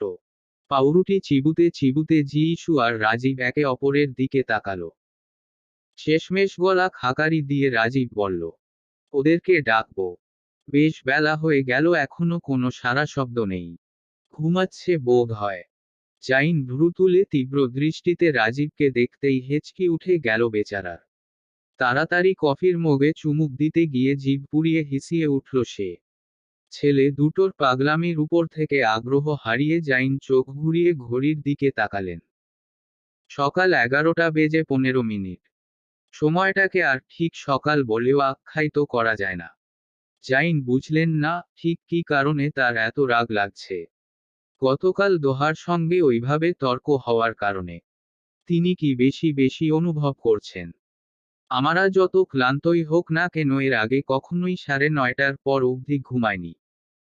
সে ছুটির দিন হলেও। হ্যাঁ, আজকের সকালের সঙ্গে অন্যান্য সকালের তুলনা হয় না। তবুও, হোয়াট হ্যাভ ইউ ডান? আপনমনে বিড়বিড় করে জাইন নিজের হাতের চামচটি এতটা শক্তভাবে চেপে ধরলেন যে তার মুষ্টি কাঁপতে থাকল। এমন দৃশ্য দেখে একসঙ্গে ঢোক গিলল জিইসু আর রাজীব। শটান চেয়ার ছেড়ে উঠে জিইসু তাড়াতাড়ি বলল, আমি ডেকে আনছি ওদের। অবশ্য সে যাওয়ার সময় পেল না। তার আগেই করিডোর বেয়ে ধীরপায়ে ভেতরে প্রবেশ করল দোহা। সকলে তাকে দেখে জমে গেল নিজেদের জায়গায়। একটা পোলো টি শার্ট আর ট্রাউজার পরনে। চুলগুলো আধভেজা, কপালে খানিকটা লেপ্টে আছে। ঘাড়ের কাছে পানির ফোঁটা চিকচিক করছে। বোঝাই যাচ্ছে গোসল সেরে এসেছে। নিজের উপর সকলের দৃষ্টি লক্ষ্য করলেও তেমন ভ্রুক্ষেপ না করে দোহা ফুরফুরে মেজাজে এসে চেয়ার টেনে বসে পড়ল। গুড মর্নিং সবাইকে। আশফিকা তখনই হাজির হলেন অমলেট নিয়ে। টেবিলে সেগুলো সাজিয়ে রেখে একমাত্র তিনিই জবাব দিলেন, গুড মর্নিং। লিল বার্ট কোথায়? শুভ সকাল শুভেচ্ছার কোনো ধার না ধরে জাইন সোজা জিজ্ঞেস করলেন।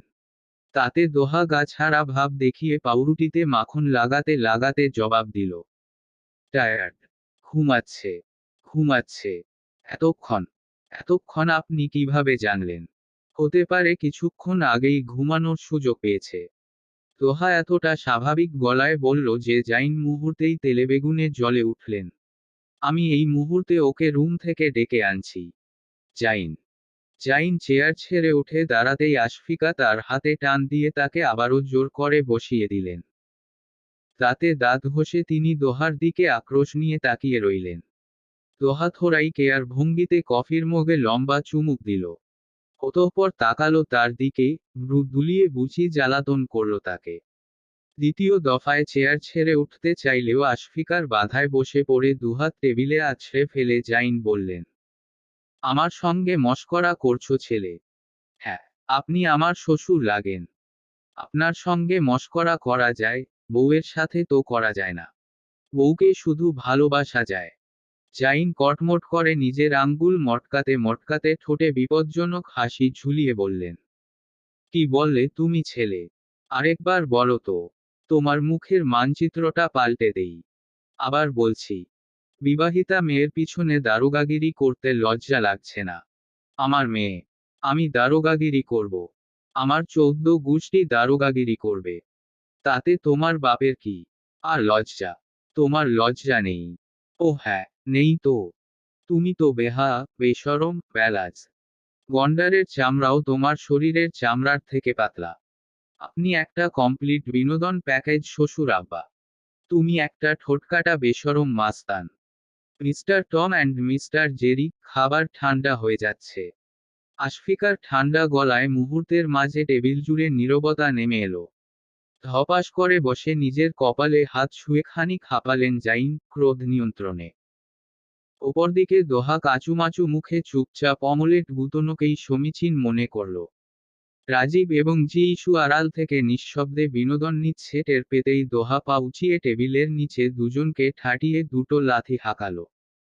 কুকড়ে উঠে হাসি নিয়ন্ত্রণে ব্যস্ত হলো দুজনেই। আশফিকা খানিকটা পাউরুটি খেয়ে শান্ত গলায় জিজ্ঞেস করলেন, আমারা সত্যিই ঘুমাচ্ছে? দোহা চোখ তুলে তাকিয়ে জবাব দিল, না, তৈরি হচ্ছে।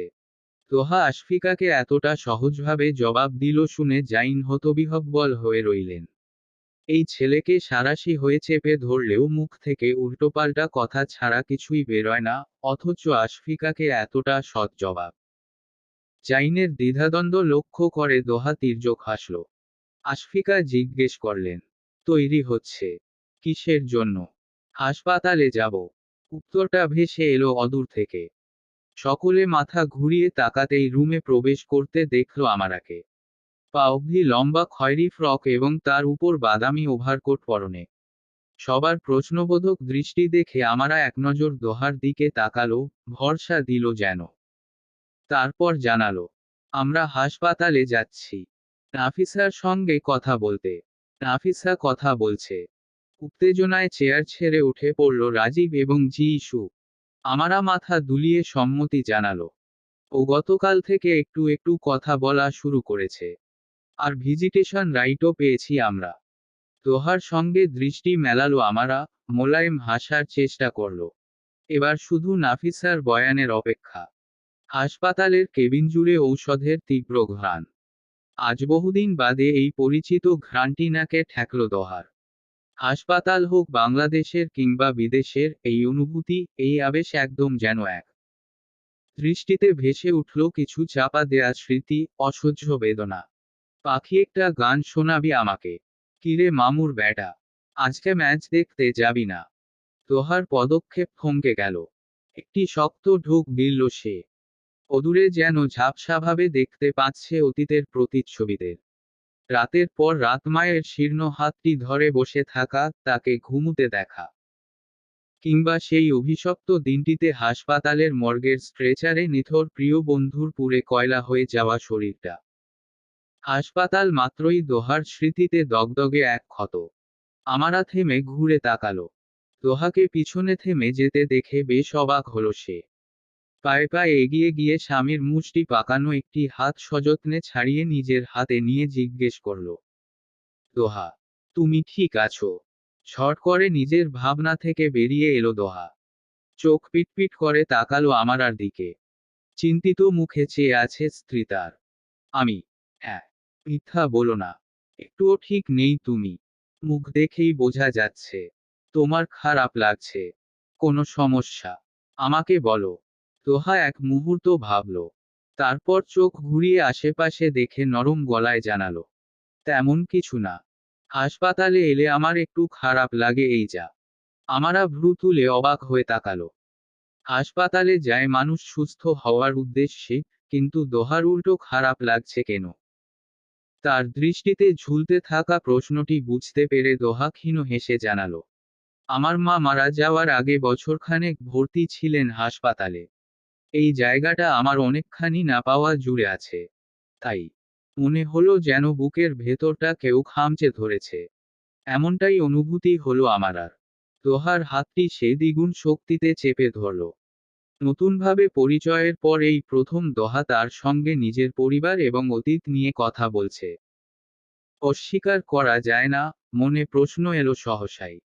অতীতের আমারা কি জানতো তার দোহার সবটুকু? তোমার খারাপ লাগলে আমাদের এখানে থাকতে হবে না। নিচে চলো, তুমি গাড়িতে বসবে। আমি নাফিসার সঙ্গে কথা বলে আসব। আমার আর প্রস্তাবে দোহা মাথা ডানে বামে নাড়ল। তার হাতের উপর নিজের অপর হাতটি রেখে আশ্বাস দিয়ে বলল, আমি এতটাও ফুটবল চিত্তের অধিকারী নই নলক। চিন্তা করো না, তুমি আমার পাশে আছো। একটি প্রশ্বাস টেনে মাথা দুলিয়ে শেষমেশ সম্মতি জানালো আমারা। উভয় ধীরস্থির পায়ে হেঁটে পৌঁছালো নির্দিষ্ট কেবিনের কাছে। সামনেই লম্বা এক বারান্দা, অপর কোণায় কেবিনে প্রবেশের দরজা। বারান্দার প্রান্তে স্বচ্ছ দেয়ালে ঠেস দিয়ে দাঁড়িয়ে আছে রোহান। পরনে একটি ডেনিম জ্যাকেট আর প্যান্ট। অতিরিক্ত শান্ত মনোভাব, পাথরের মতন শক্ত চেহারা। চেয়ে আছে সুদূরে। আমারা এবং দোহার পায়ের শব্দ শুনে সে ঘুরে তাকালো। মুহূর্তেই দৃষ্টি জুড়ে তার জ্বলজ্বলে এক অগ্নির প্রজ্বলন ঘটল। দোহা নিঃশব্দে আমারাকে খানিকটা আড়ালে রেখে নিজে এগিয়ে গেল। রুহান তাকে পর্যবেক্ষণ করল অত্যন্ত বিতৃষ্ণা নিয়ে। পরক্ষণে তির্যক হেসে বলল, শেষমেশ নির্লজ্জের মতন এখানে চলে এলে। নাফিসা জেগে আছে। রুহানের সঙ্গে তর্ক এড়িয়ে দোহা শান্ত কণ্ঠে জিজ্ঞেস করল। রুহান তাতে খানিকটা ভ্যাবাচেকা খেয়ে শেষমেশ বলল, হ্যাঁ, বিশ্রাম নিচ্ছে। গুনে গুনে 10 মিনিট। এর বেশি একটা সেকেন্ডও ওকে বিরক্ত করা যাবে না। আন্ডারস্ট্যান্ড? দোহা মাথা কাত করে পিছন ফিরে আমারাকে দেখল। নিজের হাতটা বাড়িয়ে দিল। এগিয়ে গিয়ে আমারা তার হাত ধরতেই উভয়ই ধীরপায়ে কেবিনের দরজা খুলে ভেতরে প্রবেশ করল। অপরদিকে রুহান ঠিক পাশেই দেয়ালে ঠেস দিয়ে দাঁড়িয়ে রইল। বিপ বিপ শব্দে বেজে চলেছে মনিটর, হার্টবিট মাপছে। কেন লাভে শরীরে প্রবেশ করছে পুষ্টি উপাদান। ঔষধের কড়া ঘ্রাণ বাতাসে। প্রত্যেকটি দৃশ্যই বহুল পরিচিত দোহার। বিছানার উপরে আধশোয়া অবস্থায় বসে আছে যুবতী। ছোটখাটো মুখজুড়ে প্রফুল্লতার ছিটেফোঁটাও নেই। কেমন যেন ফ্যাকাশে হয়ে গিয়েছে চেহারা। যেন রক্তটুকু শুষে নিয়েছে কেউ। প্রাণহীন দৃষ্টি মেলে চেয়ে আছে বাইরের দিকে। মেয়েটির সদা চঞ্চল বৈশিষ্ট্যের বিপরীতে এমন অবস্থা বড্ড বেমানান। এগিয়ে গেল আমারা। দোহা দরজায় হেলান দিয়ে দাঁড়িয়ে থাকল। কাছে যাওয়াটা এই মুহূর্তে হয়তো সমীচীন হবে না। আমারা আর দোহা এসেছে দেখলেও নাফিসা কোনো প্রতিক্রিয়া করল না। ওই একইভাবে তাকিয়ে থাকলো বাইরের দিকে। আমারা অত্যন্ত যত্ন নিয়ে তার কাঁধে হাত রাখল। স্বাভাবিক আচরণ করার চেষ্টা করল। কেমন আছো নাফিসা? কোনো উত্তর নেই। শুধু চোখ ঘুরিয়ে এক নজর আমারাকে দেখল নাফিসা। এটুকুই। হাল ছাড়ার পাত্রী আমারা নয়। সে বিছানার একপাশে বসে নাফিসার একটি হাত নিজের কোলে নিয়ে উষ্ণতা বিলিয়ে বলল, দেখো, তোমার সঙ্গে কে দেখা করতে এসেছে। নাফিসা পাশ ফিরেও তাকালো না। আমারা তার হাতটি নিজের মুঠোয় চেপে রাখল অনেকক্ষণ। নীরবতার গাঢ় আচ্ছাদনে শুধু হার্টবিট মনিটরের শব্দ জারি থাকল। একটি নিঃশ্বাস ফেলল আমারা শেষমেশ। এরপর চোখ তুলে তাকালো, বরাবর নাফিসার চোখের দিকে। তুমি কি হীনমন্যতায় ভুগছ? এমন সরাসরি প্রশ্নে প্রথমবারের মতন নাফিসার শৈল্পিক চেহারায় সামান্য কুঞ্চন দেখা গেল। আমারা নিজের একটি হাত বাড়িয়ে তার গাল ছুঁয়ে দিল। আদরের কোমল স্পর্শ বুলিয়ে বলল, যা হয়েছে তাতে তোমার দোষ কতটুকু নাফিসা? তুমি দুগ্ধপোষ্য শিশু নও। তুমি জানো এবং বোঝো। আমি জানি তোমার জন্য সময়টা অনেক কষ্টকর। কিন্তু যদি এভাবে নিজেকে গুটিয়ে নিতে শুরু করো, তাহলে যে তোমার দিকে আঙুল তোলা সমাজের মানুষগুলো জিতে যাবে। সঙ্গে নিরপরাধকেও জড়িয়ে নিঃশেষ হয়ে যাবে। নিজের উপর বিশ্বাস রাখতে চেষ্টা করো নাফিসা, তাহলেই দেখবে তুমি পারবে। আমার বিশ্বাস তুমি আবার আগের মতন হাসিখুশি হয়ে যাবে, হাসবে, খেলবে, আনন্দ করবে। আর তোমার অবস্থার পিছনে দায়ী অপরাধীরা তাদের যোগ্য শাস্তি পাবে।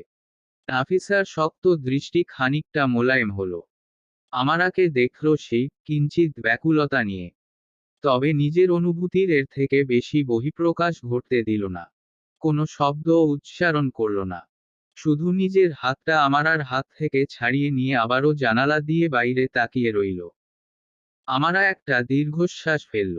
মৃদু কণ্ঠে বলল, দুঃখিত নাফিসা। প্রিন্সেস। সম্বোধনটি আমারাকে ফিরে তাকাতে বাধ্য করল। এমনকি নাফিসাও প্রতিক্রিয়াহীনতা ত্যাগ করে ঘুরে দেখল। তোহা দরজা থেকে সরে ভেতরে এসে দাঁড়ালো। আমাদের যাওয়া উচিত। তুমি যাও, আমি 2 মিনিট পর আসছি। আমারা একবার দোহা এবং একবার নাফিসাকে সতর্ক দৃষ্টিতে দেখে শেষমেশ উঠে দাঁড়ালো। বিনা প্রশ্নে দরজা খুলে বাইরে বেরিয়ে গেল। ক্লিক শব্দে দরজাটি আটকে যেতেই কেবিনের মাঝে সম্পূর্ণ একা হয়ে পড়ল নাফিসা আর দোহা। নিঃশব্দে নাফিসার ফুটবল অবয়বটি খানিকক্ষণ দেখে দোহা সাবধানে এক পা এগোল। তার দৃষ্টি যুবতীর চোখে না তাকিয়ে স্থির হলো অদূরের হার্টবিট মনিটরে। তোমার কাছে ক্ষমা চাওয়ার মুখও হয়তো আমার নেই। নাফিসা নিজের কোলের দিকে চেয়ে রইল। এবারেও উত্তর করল না। দোহার পুরুষালী গভীর কণ্ঠস্বর প্রতিধ্বনিত হলো কেবিনের দেয়ালে। শুধু একটাই জবাব চাইব। তোমার কি মনে হয় আমি সত্যিই এতটা নীচ মানসিকতার একজন পুরুষ? নই শব্দ। দোহা অপেক্ষা করল। 2 মিনিট অতিক্রান্ত হওয়ার 30 সেকেন্ড আগেই শুকনো গলায় বলল, ভালো থাকার চেষ্টা করো নাফিসা। জবাব পাবে না জেনে উল্টো ঘুরতে নিল দোহা। ঠিক তখনই অত্যন্ত ফুটবল এবং শুষ্ক কণ্ঠটি কানে এলো তার। আমি কাকে বিশ্বাস করব আর কাকে বিশ্বাস করব না বলে দিন আমায়। দোহা নয়ন তুলে প্রথমবারের মতন সরাসরি নাফিসার নয়ন মাঝে তাকালো। যেন বরফের আচ্ছাদন পরা ঘোলাটে এক দৃষ্টিতে চেয়ে আছে মেয়েটি। আমার চোখ যাকে দেখেছে, সে দেখতে আপনার মতন ছিল শেহবাগ। স্থির চেয়ে রইল দোহা। দীর্ঘ একটা মুহূর্ত নিয়ে। নাফিসা ভাবল, বুঝি কিছু বলবো সে। নিজেকে নির্দোষ প্রমাণে কিংবা ব্যাখ্যা দিতে কিছু একটা দোহাকে বলতেই হবে। তবে তাকে হতবাক করে দিয়ে দোহা তেমন কিছু বলল না। শুধু রুক্ষ দুটো শব্দ উচ্চারণ করল, আইসি। উল্টো ঘুরে গেল সে। লম্বা পায়ে হেঁটে দরজার কাছে পৌঁছে গেল। নাফিসা কেন যেন নিজেকে আর রুখতে পারল না। উদ্ভ্রান্ত গলায় জিজ্ঞেস করল, কোন রহস্যের খেলায় নিজেকে জড়িয়েছেন শেহবাগ? উত্তর এলো না। দরজা খুলে দোহা বেরিয়ে গেল বাইরে। আর একটাবারও পিছন ফিরে তাকালো না। বারান্দায় পাশাপাশি দাঁড়িয়ে আছে রুহান এবং আমারা। উভয়ের মাঝে এখন অবধি একটি কোথাও হয়নি। দুজনেই যেন নিজেদের আপন চিন্তায় বিলীন। বেশ খানিকটা সময় নীরবে কাটার পর শেষমেশ মুখ খুলল রুহান। শেষমেশ তাহলে তুমি সত্যিই ওকে বিয়ে করলে? আমারা থমকালো। টুতুলে মুখ ঘুরিয়ে তাকালো রুহানের দিকে। ছেলেটার ঠোঁটে অদ্ভুত এক হাসি লেপ্টে আছে। ঠিক কেমন অনুভূতির প্রকাশ ঘটাচ্ছে তা বোঝা যাচ্ছে না। আপনার কথা শুনে এমন কেন মনে হচ্ছে যেন আমি আপনাকে ধোঁকা দিয়েছি? আমার আর কঠোর প্রশ্নের বিপরীতে অবজ্ঞার হাসি হাসল রোহান। তাই নয় কি? তোমার সঙ্গে বিয়ের কথা চলছিল আমার। অথচ তুমি কিনা। রুহান, আমি আপনাকে কোনোদিনও বলিনি যে আমি আপনাকে বিয়ে করতে চাই। বরং আপনাকে দেয়া আমার শেষ জবাবও ছিল না বোধক। নিজের হতাশার দায় অন্য কারো ঘাড়ে চাপানোর চেষ্টা করবেন না। ব্যাপারটা মানুষ হিসাবে আপনাকে ছোট বানায়। তুমি সবসময়ই কথা বলার ক্ষেত্রে অনন্য ছিলে। আর দোহা একটা আস্ত ধোঁকাবাজ মাস্তান ছেলে। দুইজনের কম্বিনেশনটা শুরু থেকেই অদ্ভুত ছিল। আপনি না বলেছিলেন আমার অতীত সম্পর্কে তেমন কিছুই জানেন না। এখন জানি। বললে ক্ষতি আছে? হ্যাঁ আছে। আমি অন্য কারো মুখ থেকে আমার স্বামীর সম্পর্কে কোনো কথা শুনতে চাই না। আপনার কাছে কিছুই জানতে চাইনি আমি। মেয়ে, তুমি জানো না ওই দোহা কি জিনিস? তুমি ছাড়া গোটা দুনিয়া জানেও 1 মিনিট। ঠিকই তো। গোটা দুনিয়া ওকে চেনে। এজন্যই কি এখন আমার বদলে ওকে? ভদ্রভাবে কথা বলুন মিস্টার হামজা। আমার আর কোমল সত্তায় তীক্ষ্ণতর দৃষ্টি রুহানকে জমিয়ে দিল ক্ষণিকের জন্য। টুকুচকে তীব্রতর নয়নে তাকে যেন পরিমাপ করল রমণী। তার মাঝে এক শীতল তেজ আছে, এক অনন্য শক্তিশালী পবিত্রতা, যার সামনে শুধু সম্মান আসে। আমি দোহাকে ভালোবাসি। দোহা আমাকে ভালোবাসে। নিজের মনে একজন আত্মমর্যাদাশীল স্বামী হিসাবে আমি যাকে মনে করেছি, দোহা আমার জন্য তেমনি। অযথা মানুষের সুখের জীবনে বাধা দেওয়ার চেষ্টা করবেন না। I can understand you. এমন একটা গুরুতর মুহূর্তে আপনার হতাশ হওয়া স্বাভাবিক। সেখান থেকে ক্ষোভ এবং হিংসা। তবে আপনার জানা উচিত রুহান, যা কিছু হচ্ছিল আপনার নিজের হৃদয়ের আশকারায় নয়, বরং আপনার পারিবারিক চাপে। আপনি আপনার পরিবারের নিয়ন্ত্রণের কারণে নিজেকে কেন কষ্ট দিচ্ছেন? সম্পূর্ণ বরফে পরিণত হয়ে গেল রুহান। সুস্থির নয়নে চেয়ে থাকলো আমারার দিকে। রমণী মাথা ঘুরিয়ে তাকে আপাদমস্তক পর্যবেক্ষণ করে একটি নিঃশ্বাস ফেলে বলল, একটি শক্ত মেরুদণ্ড গজিয়ে নিন রুহান। তখন কারো নিয়ন্ত্রণে আপনার জীবন ঘুরবে না। আর এমন অহেতুক আফসোস এবং ক্ষোভও তৈরি হবে না। নিজের আপনকে রক্ষার মতন সাহসী হন, মনের ইচ্ছা পূরণে ব্যক্তিত্ববান হন। তাহলেই দেখবেন জীবন সুন্দর। অন্যথায় বৃদ্ধ বয়সে আফসোস ছাড়া করার আর কিছুই থাকবে না। আমার আর দৃষ্টির আড়ালে রুহানের প্যান্টের পকেটে ঢুকিয়ে রাখা হাত শক্তভাবে মুঠো হয়ে পড়ল। কেবিনের দরজা খোলার শব্দে উভয়ই মনোযোগ হারিয়ে ঘুরে তাকালো। বেরিয়ে এসেছে দোহা। আমারা রুহানের প্রতি আগ্রহ হারিয়ে তার দিকে এগিয়ে গেল। বাহু চেপে ধরে জিজ্ঞেস করল, নাফিসা কিছু বলেছে? দোহা এক মুহূর্ত চুপ থেকে পরক্ষণে কোমল হাসল। আমারার মুখটি নিজের দুই হাতের মাঝে নিয়ে ঝুঁকে তার গালে নিজের ঠোঁট ছুঁয়ে বলল, চলো প্রিন্সেস, ফেরা যাক। আমারার চেহারা কিঞ্চিত ঝুলে পড়ল। সেই বুঝতে পেরেছে, হয়তো নাফিসা কোনো সদুত্তর করেনি। নিজের হতাশ ভাবটুকু দ্রুতই আড়াল করে দোহার দিকে চেয়ে মৃদু হাসার চেষ্টা করল সে। ঠিক আছে। বাসায় যাবে? উহু। স্টুডিওতে। রুহানের প্রতি আর কোনো প্রকার দৃষ্টিপাত না করেই দোহা এগোলো। আমারা অনুসরণ করল তাকে। হাসপাতাল থেকে বাইরে বের হওয়ার সময় অবশ্যই নিজের মাস্ক এবং সানক্যাপ পরে নিতে ভুল করল না দোহা। দুজন এগিয়ে গিয়ে চুপচাপ পার্কিং লটে পার্ক করে রাখা জিওয়াগনে চেপে বসল। দোহা নিঃশব্দে স্টিয়ারিং ধরে ইঞ্জিন চালু করল। আমারা সিটে শরীর এলিয়ে বসল। ড্রাইভিংয়ের সময়টা মোটামুটি নীরবেই কাটল দুজনের। দোহাকে বিরক্ত করতে রাজি নয় আমারা। তাই মিনিট 15 মাথায় সে চুপচাপ নিজের মোবাইল অন করে সোশ্যাল মিডিয়া খুলতেই তাজ্জব বনে গেল। মাত্র কিছুক্ষণ আগেই হাসপাতালের প্রবেশ মুখে দোহার ছবি দূর থেকে তোলা হয়েছে, ঝাপসাভাবে। আমারা আগেই ঢুকে গিয়েছিল ভেতরে বিধায় সে ফ্রেমে নেই, তবে দোহা আছে। পাপারাজ্জি ছবি স্পষ্ট। আর্টিকেলের সঙ্গে লিখা, Shahbag visiting the victim girl. আমারার মনে হলো তার হৃৎপিণ্ড বুঝি লাফিয়ে বেরিয়ে আসবে। কাঁপতে থাকলো তার দুহাত।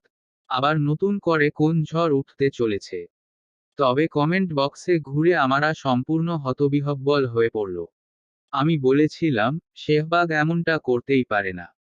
ও যদি দোষ করেই থাকে তাহলে হাসপাতালে দেখতে যাওয়ার কোনো অর্থ আছে? অপরপক্ষ কোনো লসুট ফাইল করেনি। শুধু শুধু নির্দোষ একজনকে কাদা ছোড়াছুরির মাঝে টেনে আনা হচ্ছে। একজন ভুক্তভোগী মেয়েকে হাতিয়ার বানিয়ে একজন সেলিব্রিটির ক্যারিয়ার ধ্বংস করার প্রয়াসটা ভালো ছিল। কিন্তু দুঃখিত হেটার্স, তোমরা সফল হতে পারোনি। আমরা শেহবাগকে ভালোবাসি, আর ও জানে কাকে কতটুকু সম্মান করতে হয়। বিধায় ও এখনো চুপ আছে। আজ সবটাই প্রমাণ হয়ে গেল। শেহবাগের থেকে এটাই এক্সপেক্টেড ছিল। আমার বিশ্বাস সবকিছু দ্রুতই সমাধান হবে। আর ভুক্তভোগীও ন্যায়বিচার পাবে। আসল দোষীদের শাস্তি পাওয়া উচিত। সঙ্গে যারা বা যে গোষ্ঠী শেহবাগকে ফ্রেম করতে চেয়েছে তাদেরও আইনের আওতায় আনা দরকার। আমার আর মনে হলো তার হাত থেকে বুঝি ফোনটা পড়ে যাবে। নেগেটিভ কোনো মন্তব্য যে নেই তা নয়। অনেকেই বলছে টাকা দিয়ে ভিকটিমের সঙ্গে সমঝোতার চেষ্টা, লোক দেখানো কাজ ইত্যাদি ইত্যাদি। তবে সাইলেন্স প্লেয়ার ভক্তদের কল্যাণে অধিকাংশ ব্যক্তিই বিষয়টি পজিটিভভাবে নিয়েছে। আমারা সন্নিগ্ধ নজরে পাশে বসে থাকা দোহাকে দেখল। অতঃপর জিজ্ঞেস করল, এসব কি হচ্ছে দোহা? এতক্ষণ মুখে মাস্ক থাকলেও এবার মাস্কটা খুলে নিয়ে রেখে দিল ছেলেটা। নজর তার রাস্তার দিকে।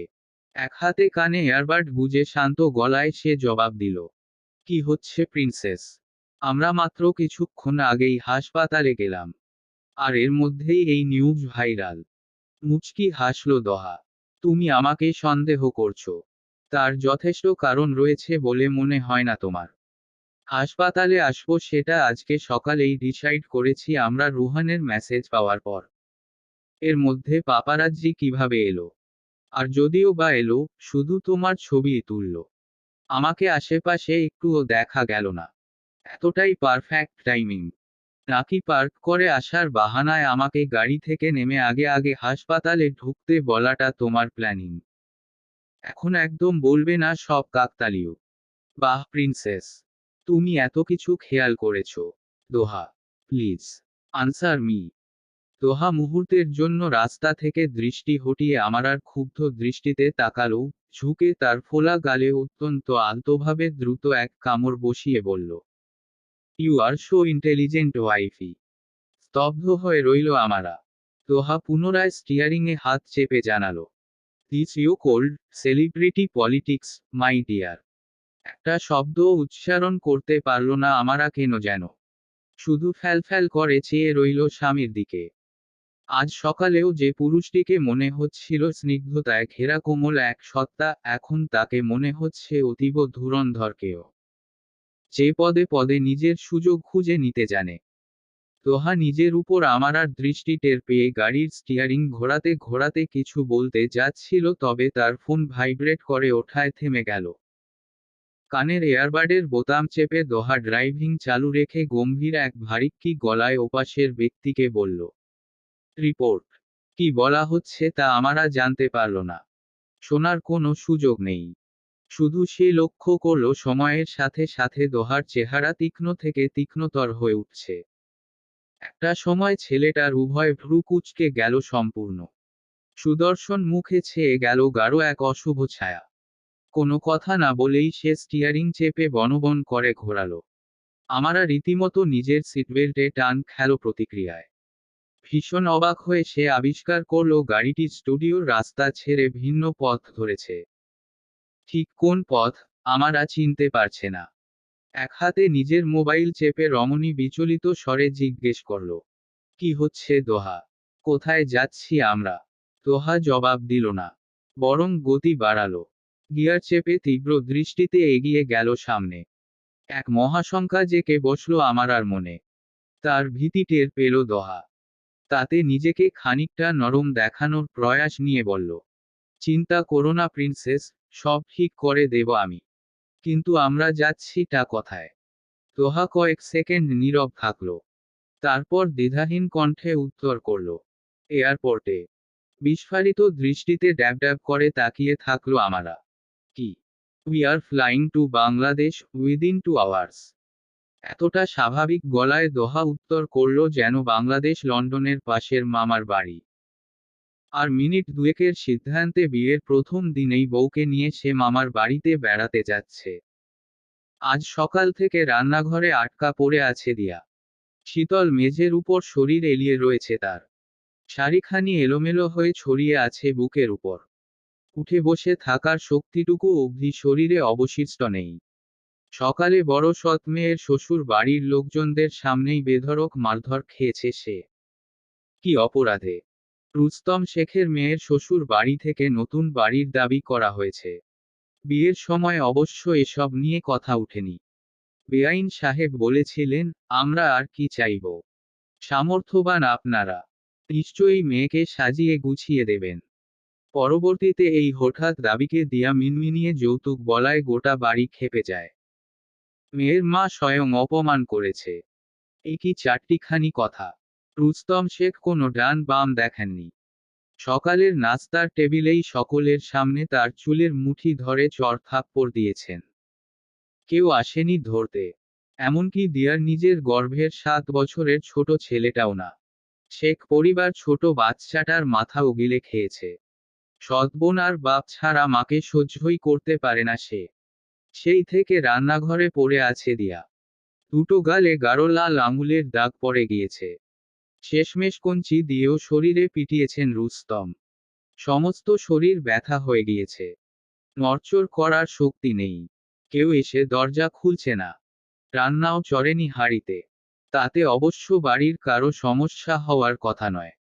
তারা আধুনিক মানুষ। অর্ডার করে খেয়ে নেবে। কত ঘন্টা পেরিয়েছে হিসাব নেই দিয়ার। 10 ঘন্টা, 15 ঘন্টা, জানে না সে। ক্ষুধায় পেটের ভেতরটা মোচড় দিতে দিতে ব্যথা উঠে গিয়েছে।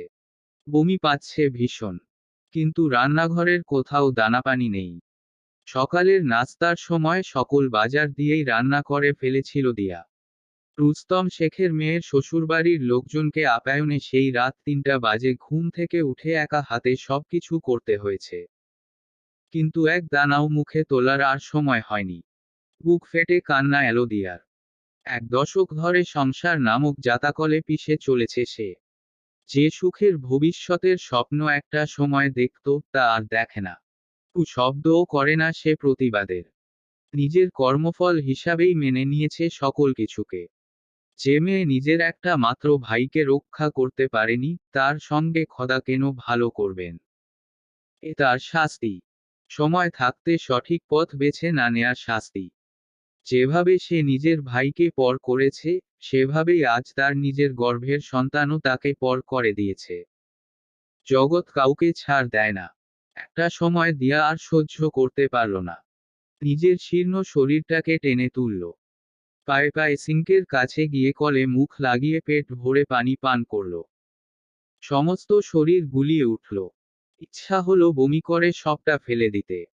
তারপরও দিল না। ব্যথা করতে থাকা পেট চেপে ধরে দেয়ালে ঠেস দিয়েই বসে পড়ল।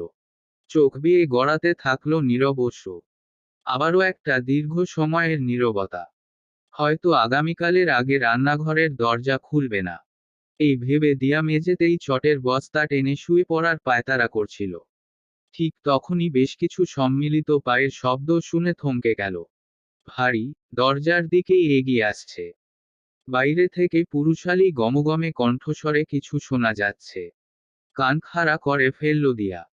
শক্ত একটি ঢোক গিলে শুনল বাইরের দরজার তালা খোলা হচ্ছে। এরপরই আলোর ঝাপটায় দৃশ্যটি দেখতে পেল সে। পুলিশ। ইউনিফর্ম পরনে পুলিশের সদস্যগণ দাঁড়িয়ে আছে।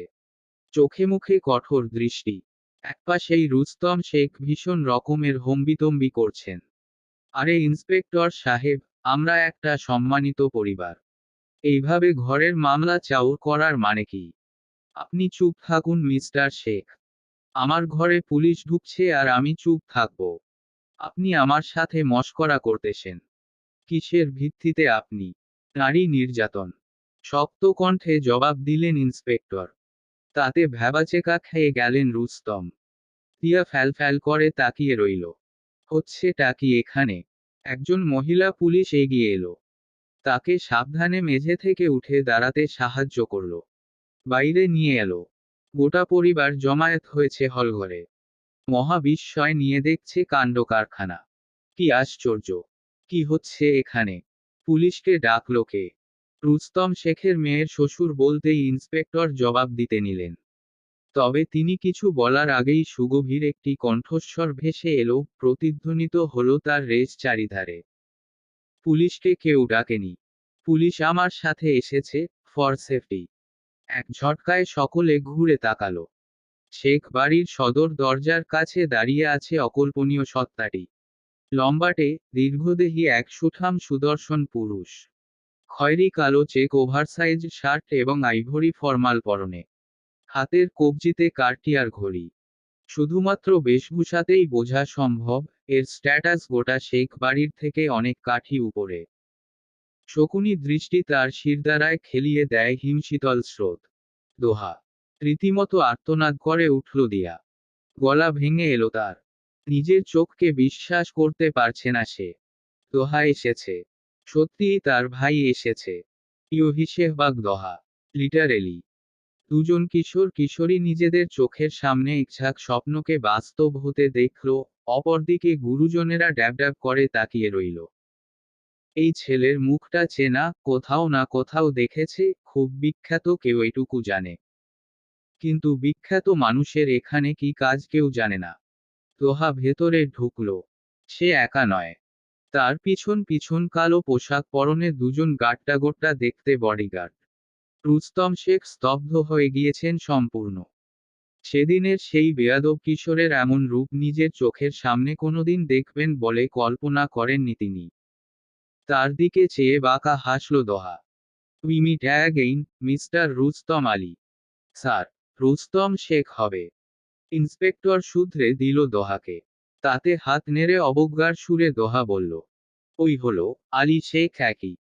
যার তার নাম মেমোরি খরচ করে মনে রাখার সময় নেই আমার। তবধা খেয়ে রইল সকলে। ঠিককার সঙ্গে অজান্তেই পাঙ্গা নিয়ে ফেলেছেন রুস্তম। হয়তো তার নিজেরও ধারণা নেই। দোহা এগিয়ে এলো।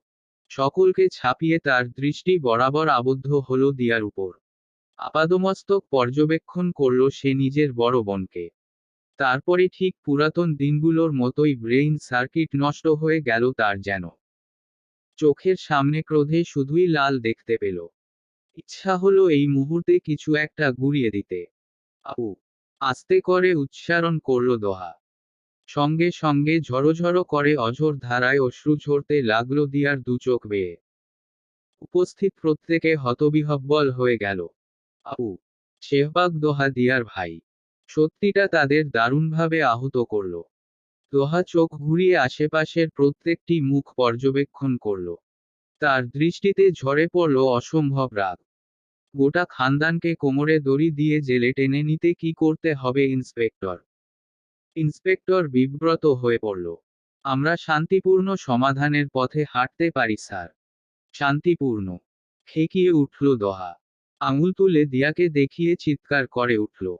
এরপরও বলছেন আমার শান্তিপূর্ণ সমাধান করা উচিত। ফাক শান্তি। I want my sister. কিসের বোন? কিসের কি? দিয়া আমার বউ। তুমি কে? ত্যায্য করা ছেলে। রুস্তমের কথায় দোহা শটান ঘুরল। কেউ কিছু বুঝে ওঠার আগেই চুলে পাক ধরা বৃদ্ধপ্রায় লোকটার পাঞ্জাবির কলার টেনে ধরল। ডকুমেন্ট কথায়? ভয় কেঁপে উঠলেন রুস্তম। আশঙ্কিত চোখে চেয়ে থাকলেন। দোহার চেহারার আগে টকটকে হয়ে উঠেছে। কপালের রগ দপদপ করে স্পন্দিত হচ্ছে। দাঁতে দাঁত পিষে সে চিবিয়ে চিবিয়ে বলল, দোহা নাম পাল্টেছে ক্যারেক্টার না। আমার আপুর গায়ের এক একটা আঁচড়ের শোধ আমি সুদে আসলে বুঝে নেব। ওর চোখের প্রতিটা অশ্রুফোঁটার দাম মেটাতে গোটা শেখের গোষ্ঠী নিলামে তুললেও লাভ হবে না। রুস্তমকে অত্যন্ত ঘৃণায় ধাক্কা দিয়ে নিজের কাছ থেকে দূরে সরিয়ে দিল দোহা। তারপর দুহাত ছাড়ল এমনভাবে যেন অপবিত্র কিছু ছুঁয়ে ফেলেছে। আর কোনো সময় নষ্ট করল না। উল্টো ঘুরে দিয়ার কাছে গিয়ে শটান মাটি থেকে পাজাকোলা করে তাকে নিজের কোলে তুলে নিল। দিয়া ফুটবল হাতে দোহার ঘাড় জড়িয়ে ধরল। ভাই ভাইয়া! কি করছিস তুই? হুশ! আমার সাথে চলো আপু। আমি তোমাকে নিয়ে যেতে এসেছি। নিয়ে যেতে এসেছি মানে? পিছন থেকে হুঙ্কার দিয়ে উঠলেন রুস্তম। যদিও তিনি ভীষণ ভীত, তবুও এমন একটা পুচকে ছেলের সামনে হারতে রাজি নন। তার উপর নিজের পুরো বেয়াই মহল উপস্থিত আছে। ইন্সপেক্টর, ওই ছেলে কিভাবে আমার বাড়িতে দাঁড়িয়ে আমার সামনে থেকেই আমার বউকে নিয়ে যেতে পারে? দোহা মাথা কাত করে পিছন ফিরে তাকালো। তির্যক হেসে বলল, আমার মনে হয় রুস্তম আলী বাড়ির থেকে বেশি গরাদের ওপাশে থাকতে পছন্দ করবেন। দোহাকে মোকাবেলা করা অসম্ভব। সে আর সেদিনের সেই অসহায় কিশোর ছেলেটি নেই। তার নামের সঙ্গে জড়ানো খ্যাতি এবং অর্জনের ভার অন্য যেকোনো খানদানি নামকে ম্রিয়মাণ করে দিতে যথেষ্ট। না হলে আগে থেকেই হাতে থাকা থানার পুলিশেরা হঠাৎ করে বিপক্ষে যায়। এবার রুস্তম তাই ভিন্ন পন্থা অবলম্বন করলেন। সরাসরি তাকালেন দিয়ার দিকে। দিয়া, তুমি তোমার স্বামীরে ছেড়ে যেতে পারো না। এই সংসার তোমার। তুমি কেমনে নিজের ভাইয়ের মাস্তানগিরি সহ্য করতেছ? রুস্তমের চোখে তীব্র সতর্কবাণী ফুটল। বোঝা গেল, দিয়া বিপক্ষে গেলে তার পরিণাম ভালো হবে না। বিষয়টি লক্ষ্য করার সাথে সাথে দোহা হাত চেপে নিজের বুকের মাঝে আড়াল করে নিল দিয়ার মুখ। তীব্র চোখে তাকিয়ে উত্তর করল, স্বামী নামের কলঙ্ক আর সংসার নামের জাহান্নামের চেয়ে মাস্তান ভাইয়ের আশ্রয়ে সই। স্তব্ধ হয়ে রইলেন রুস্তম। আমার আপুর সরলতা আর কাপুরুষতা ভাঙিয়ে অনেক খেয়েছেন। এরপর ওর দিকে চোখ তুলে তাকাতে এলেও সেই চোখ গেলে দেব। মনে রাখবেন, এবার আপনার প্রতিদ্বন্দ্বী কাপুরুষ বাবুল ইসলাম না, শেহবাগ দোহা। নামটা মনে রাখবেন। আর এক মুহূর্তও সময় ব্যয় করল না দোহা। দিয়াকে কোলে নিয়ে উল্টো ঘুরে হেঁটে বেরিয়ে গেল বাড়ির বাইরে। তাকে অনুসরণ করল বডিগার্ড দুজন। ইন্সপেক্টর ফিসফিস করে রুস্তমের কানের কাছে বললেন, ভালো একটা পরামর্শ দিই। এসব নামওয়ালা মানুষদের সঙ্গে পাঙ্গা না নেয়াই ভালো। থানা দারোগা আমার নামের টাকায় চলে। রুস্তমের দুই হাত মুষ্টিবদ্ধ হয়ে এলো। কাঁপতে থাকলো নিদারুণ ক্রোধে। বুকের ভেতর জেকে বসল ভীতি, চরম ভীতি। দুইতলা বাংলো বাড়িটার বসার ঘরে সোফায় বসে আছে আমারা। অদূরে দেয়ালে টাঙ্গানো দেয়ালঘড়ির পেন্ডুলাম দুলতে দেখছে সে এক মনে। বাড়িটা সুন্দর, সাজানো গোছানো। দুজন স্টাফ আছে, যারা এই মুহূর্তে টুকিটাকি কাজ করতে ব্যস্ত। রাঁধুনি রান্নাঘরে রান্না চড়িয়েছি, তার সুবাস বাড়িময় দাপিয়ে বেড়াচ্ছে। দোহা ঠিক কখন দেশের মাঝে এত কিছুর আয়োজন করেছে তার হিসাব আমারা মিলিয়ে উঠতে পারছে না। সে ভেবেছিল কোনো হোটেলে হয়তো থাকবে তারা। প্রথমত, দেশে আসার যাত্রাপথটাও ছিল এক প্রকার অবিশ্বাস্য। রেগুলার ফ্লাইট নয়, বরং দ্রুততম সময়ে দেশে পৌঁছাতে প্রাইভেট জেট ব্যবহার করেছে। বিমানবন্দরে অবতরণের সঙ্গে সঙ্গে আমারাকে এই বাড়িতে নামিয়ে দিয়ে সেই কথায় যে গিয়েছে তার কোনো ব্যাখ্যা আমারার কাছে আপাতত নেই। সেই বুঝতে পারছে, নিশ্চয়ই কোনো গুরুত্বপূর্ণ কিছু ঘটেছে। নাহলে দোহা এমন করার মানুষ নয়। ম্যাডাম, রাত হয়েছে। আপনার ডিনার দিয়ে দিতে বলবো। মহিলা স্টাফ জিজ্ঞেস করতেই আমারা মাথা দুলিয়ে বলল, না থাক, দোহা আসুক, পরে খাবো। আচ্ছা ঠিক আছে। আপনি অনেকটা পথ জার্নি করে এসেছেন। এক গ্লাস শরবত বানিয়ে দেই তবে। ঠিক আছে। লেবুর শরবত দিন। স্টাফ মাথা নেড়ে চলে গেল।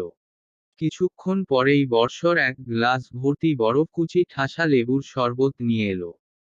আমারা গ্লাসে চুমুক দিয়ে আশফিকাকে মেসেজ করে দিল, বিরাট ধমক পড়বে মামুনি বাবাইয়ের কাছ থেকে। আমারা নিশ্চিত। বাইরের লনে গাড়ির ব্রেক কষার শব্দ কানে এলো। আমারা উদ্গ্রীব হয়ে সদর দরজায় তাকালো। তার দৃষ্টি হতবিহ্বল হয়ে গেল যখন সে দোহাকে ভেতরে ঢুকতে দেখল। তার কোলে এক মধ্যবয়সী রমণী।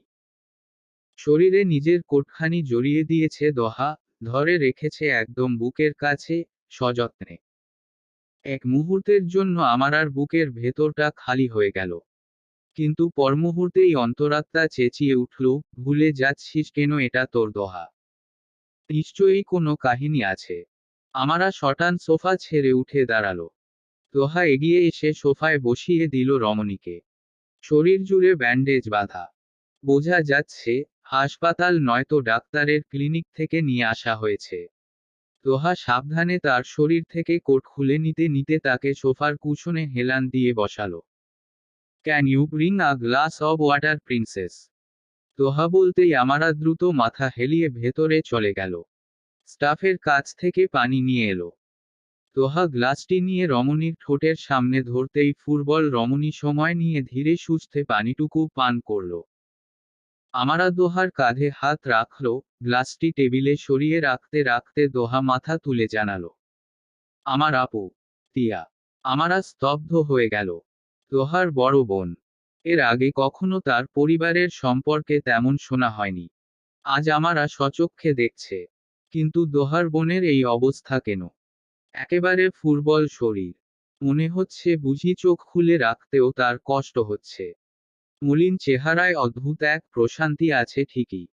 তবে গলার হাড় বেরিয়ে শরীর দেখাচ্ছে একেবারে জীর্ণ। আমার আর বুঝতে খুব বেশি বেগ পোহাতে হলো না। Domestic abuse. দোহার তাড়াহুড়ো করে দেশে আসার কারণ আর তার কাছে অস্পষ্ট নয়।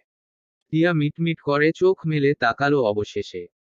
আমার আর সঙ্গে চোখাচোখি হলো তার, পরক্ষণেই চোখ ঘুরিয়ে সে দেখল দোহাকে। উদ্গ্রীব হয়ে দোহা সোফার পাশে বসল, তার হাত দুটো নিজের মুঠোয় নিয়ে বলল, আপু খুব খারাপ লাগছে। দিয়া দুর্বলভাবে মাথা নাড়ল। জোর করে একটু হাসার চেষ্টা করল। না ভাইয়া, তোকে এত কষ্ট করতে হবে না। আমি ঠিক আছি, বলে দিয়া সোজা হয়ে বসালো। আয় তোকে একটু দেখি, কতদিন তোকে দেখি না। দিয়া কাপা কাপা দুহাত বাড়িয়ে দিতেই দোহা ঝুঁকে এলো, তার মুখটি রাখল সেই হাত যুগলের মাঝে। দৃষ্টি মাঝে ছলকে উঠল চাপা দেয়া অনুভূতিরা, জ্বলজ্বল করে নিজের অস্তিত্বের জানান দিল আবেগেরা। নিজের গালে হাতটি চেপে মুখ ঘুরিয়ে চুমু খেয়ে দোহা মৃদু জড়ানো কণ্ঠে বলতে লাগল, আমাকে মাফ করে দাও আপু। আমি তোমাকে এত কষ্ট পেতে দিয়েছি। হুস, বুকে আয়। কোনো কথা না। দোহাকে নিজের বাহুডোরে আগলে নিল দিয়া। তাকে আঁকড়ে ধরে মুখ গুজে নিজেকে যেন নিয়ন্ত্রণ করতে চাইল ভঙ্গুর পুরুষ। আমারা প্রসারিত নয়ন মেলে সবটা পর্যবেক্ষণ করল। এই প্রথম সে নিজে বাদে কারো সামনে দোহাকে এতটা নমনীয় হতে দেখছে সে। তার মানে দোহার জীবনে দিয়ার জায়গাটা তেমন কিছুই। দ্বিতীয়বারের মতন আমারার উপর চোখ পড়তেই থমকে গেল দিয়া। এক মুহূর্ত দ্বিধা করল, তারপর দোহার মাথায় হাত বুলিয়ে জিজ্ঞেস করল, পরিচয় করাবি না? দোহা নাক ঘষে তার আলিঙ্গন থেকে মাথা তুলল, আমারার দিকে তাকালো। এক মুহূর্তের জন্য এক শীতল শঙ্কা ছেয়ে গেল তাকে। তবে সেটি উপেক্ষা করে হাত বাড়িয়ে আমারার একটি হাত নিজের মুঠোয় পুরে ঠোঁটে মোলায়েম হাসি নিয়ে উত্তর দিল, আমার পৃথিবী। তারপর তাকালো দিয়ার চোখের দিকে। আমার স্ত্রী। দিয়াকে ভীষণ বিস্মিত দেখালো। সে হলফ করে বলতে পারবে মেয়েটাকে সে আগেও দেখেছে। খুব আগে। তবে তার ভাইয়ের দৃষ্টি দেখে মনে হচ্ছে সেই পুরাতন কথা এখন তোলা উচিত হবে না। আমারা এগিয়ে গিয়ে মিষ্টি গলায় বলল, আসসালামু আলাইকুম আপু। আমার নাম আমারা শেহবাগ খান। দিয়া ফুটবল হাসল, হাত বাড়িয়ে আমারার চিবুক ছুঁয়ে নিজের ঠোঁটে ঠেকিয়ে চুমু খেয়ে বলল, ওয়ালাইকুম আসসালাম। একটা ভীষণ মিষ্টি মেয়ে তুমি। আমারা এমন আদুরে কথা শুনে লজ্জা পেয়ে গেল। তার ফোলা দুই গাল লাল হয়ে উঠল। তোদের ভীষণ মানিয়েছে ভাইয়া। দোহার দিকে তাকালো দিয়া, বিস্তর হাসল। যদি আম্মু দেখত তবে খুব খুশি হতো। দোহা দৃষ্টি নত করে হাসার চেষ্টা করল, তবে তার মুখে নেমে আসা কালো বিষাদের ছায়াটুকু হৃদয় বিদারক লাগল। আপু, আমরা পরে অনেক কথা বলবো। এখন তুমি ফ্রেশ হও। কিছু মুখে দাও। বিশ্রাম নাও। কেমন? কিভাবে ভাইয়া? ওই বাড়িতে যে আমার ছোট একটা ছেলে। সম্পূর্ণ উচ্চারণ করতে পারল না দিয়া। তার শরীর গুলিয়ে উঠল। এক হাতে মুখ চেপে ধরল সে। তারপর সোফা থেকে উঠে দাঁড়ালো, টলতে টলতে। আপু, কি হয়েছে? আমারা পাশ থেকে তাকে ধরে ফেলল। টুকুচকে দিয়ার অবস্থা দেখল। তারপর কোনো কথা ছাড়াই তাকে ধরে নিচতলার বাথরুমের দিকে নিয়ে গেল। দোহা দ্বিধান্বিত হয়ে অনুসরণ করল। দেখল, বাথরুমের ভেতর দিয়া বমি করছে। আমারা তাকে পিছন থেকে ধরে রেখেছে, ক্ষণে ক্ষণে পিঠে হাত বুলিয়ে দিচ্ছে। দৃশ্যটি দেখে দোহার বুকের ভেতর মোচড় দিয়ে উঠল। সে কোনো যেন বেশিক্ষণ দেখতে পারল না। হেঁটে এসে রাঁধুনিকে পুষ্টিকর হালকা স্যুপ এবং ক্র্যাকার তৈরি করার নির্দেশ দিয়ে হলঘরে দাঁড়ালো। মিনিট 10 বাদে দিয়াকে ফিরিয়ে আনলো আমারা। সোফায় বসিয়ে দিল। দোহা টিস্যু বক্স থেকে টিস্যু তুলে দিয়ার মুখ মুছে দিতে দিতে শীতল কণ্ঠে জিজ্ঞেস করল, কত মাস? দিয়াকে বিব্রত এবং শঙ্কিত দেখালো। কাপা কাপা গলায় সে উত্তর দিল, 3 মাস। হাতের মুঠোর মাঝে টিস্যু মুছড়ে ফেলল দোহা। তার চেহারা সবটুকু নমনীয়তা হারিয়ে ফেলেছে। চোখজোড়া জ্বলছে শীতল আগুনে। জানোয়ারটা জানত, দিয়া একটি শক্ত ঢোক গিলল। তার মিথ্যা বলা উচিত, অন্যথায় কেলেঙ্কারি হয়ে যাবে। কিন্তু দোহার চোখের দৃষ্টির হিংস্রতা লক্ষ্য করে হাজার চাওয়া সত্ত্বেও তার মুখ থেকে মিথ্যা বের হল না। জানত, কোথাও বিপদ সংকেতের সাইরেন বাজেনি, অথচ দিয়া এবং আমারা উভয়ের মনে হলো তারা চোখের সামনে কোনো জলজ্যান্ত লাল টকটকে সাইরেন জ্বলতে নিকতে দেখছে। বিকট শব্দে যেন সতর্ক করতে সকলকে। এক লাফে উঠে দাঁড়ালো দোহা। উভয় হাত এত জোরে সে মুঠি পাকিয়েছে সে যে তার মাঝে লোহার বেড়ি থাকলেও গুড়িয়ে যেত যেন নিমিষেই। কোনো কিছু না বলে দোহা শটান উল্টো ঘুরে হনহন করে হাঁটতে শুরু করলো। পকেট থেকে বের করে নিল মোবাইল ফোন। ওপাশ থেকে রিসিভ হতেই সে রীতিমতো হুঙ্কার দিয়ে উঠল, থানা, পুলিশ, আর্মি, বিজিবির কাকে আনবেন আনুন। রুস্তম শেখের গুষ্টি আজকে খুন হবে। ওকে আটকাও। আমারাকে ঠেলে চেঁচিয়ে উঠল দিয়া। ঘড়ির কাঁটায় সময় রাত 12:26। শুনশান নীরবতা গোটা বাংলো জুড়ে। অদূর থেকে ভেসে আসছে ডাহুক পাখি ডাক। বারান্দায় দাঁড়িয়ে আছে দোহা। দমকা হাওয়ার ঝাপটায় তার পরনের ঢোলা শার্টখানি উড়ছে। দুই আঙুলের মাঝে ঝুলছে সোবরানি ব্ল্যাক। তার ধোয়া কুণ্ডলি পাকিয়ে মিশে যাচ্ছে বাতাসে। মুখ জুড়ে পাথুরে আভাস। দোহা সিগারেট ঠোঁটে ছুঁয়ে তাকিয়ে আছে অদূর দিগন্তে যেখানে ভাসছে এক ফালি চাঁদ। ঠান্ডা পানিতে গোসল করলেও এখনো মেজাজ ঠান্ডা হয়নি দোহার। শরীর কনকনে হয়ে গিয়েছে বাতাসে, তবুও সে দণ্ডায়মান অটল চিত্তে। জীবনে এতটা রাগ সে শেষ কবে অনুভব করেছে মনে আসছে না। যদি না আমারা অনুরোধ করত, তবে আজ সত্যিই রুস্তম শেখের কবর রচনা করত সে। দিয়া 3 মাসের অন্তঃসত্ত্বা, জানা সত্ত্বেও লোকটা। ভাবতেই আবারও দোহার মেজাজ চড়ে গেল। হতাশায় সে অপর হাতটি মুঠো পাকিয়ে সজোরে আছড়ে ফেলল লোহার রেলিংয়ের উপর। নিজেকে আঘাত করলে বুঝি রাগ মিটবে। কোমল কণ্ঠস্বরটি এক লহমায় দোহার তপ্ত মস্তিষ্ক জুড়ে ছড়িয়ে দিল প্রশান্তি। তার পাশে এসে দাঁড়ালো আমারা। সযত্নে স্বামীর হাতখানি নিজের হাতের মাঝে তুলে নিয়ে লালচে হয়ে ওঠা তত্ত্বক জুড়ে স্পর্শ বুলিয়ে দিল। তুমি যদি আমাকে আজ না আটকাতে তবে কি খুব ক্ষতি হতো? দোহার অবুঝ প্রশ্নে আমারা মুখ তুলে তাকালো। দোহা, ক্ষতি হতো নাকি না তোমার থেকে ভালো কেই বা জানে। তুমি জানো তুমি কে, তোমার পরিচয় কি আর এই পরিচয়ের সঙ্গে কতটা দায়িত্ববোধ জড়িয়ে আছে। আমারার হাতের মাঝে দোহার হাতটি মুঠো পাকিয়ে গেল। দৃষ্টি হটিয়ে ভ্রু কুঁচকে অদূরে আকাশের দিকে তাকিয়ে সে বলল, মাঝে মাঝে মনে হয় সুপারস্টার না হয়ে গ্যাংস্টার হলে ভালো হতো। No expectation, only satisfaction. খিলখিল করে হেসে উঠল আমারা। দোহার কথাটি তার ভীষণ মজাদার লেগেছে। অপরদিকে দোহা অপলক দৃষ্টিতে তার সেই হাসির দিকে তাকিয়ে থেকে পরক্ষণে নিজেও যোগদান করল।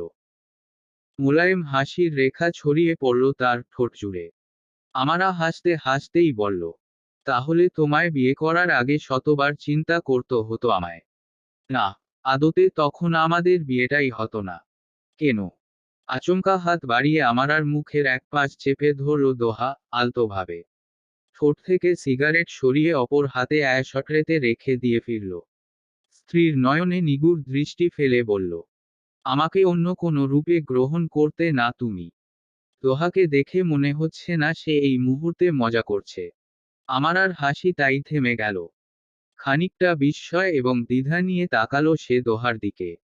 দোহা, আমি মজা করছিলাম না।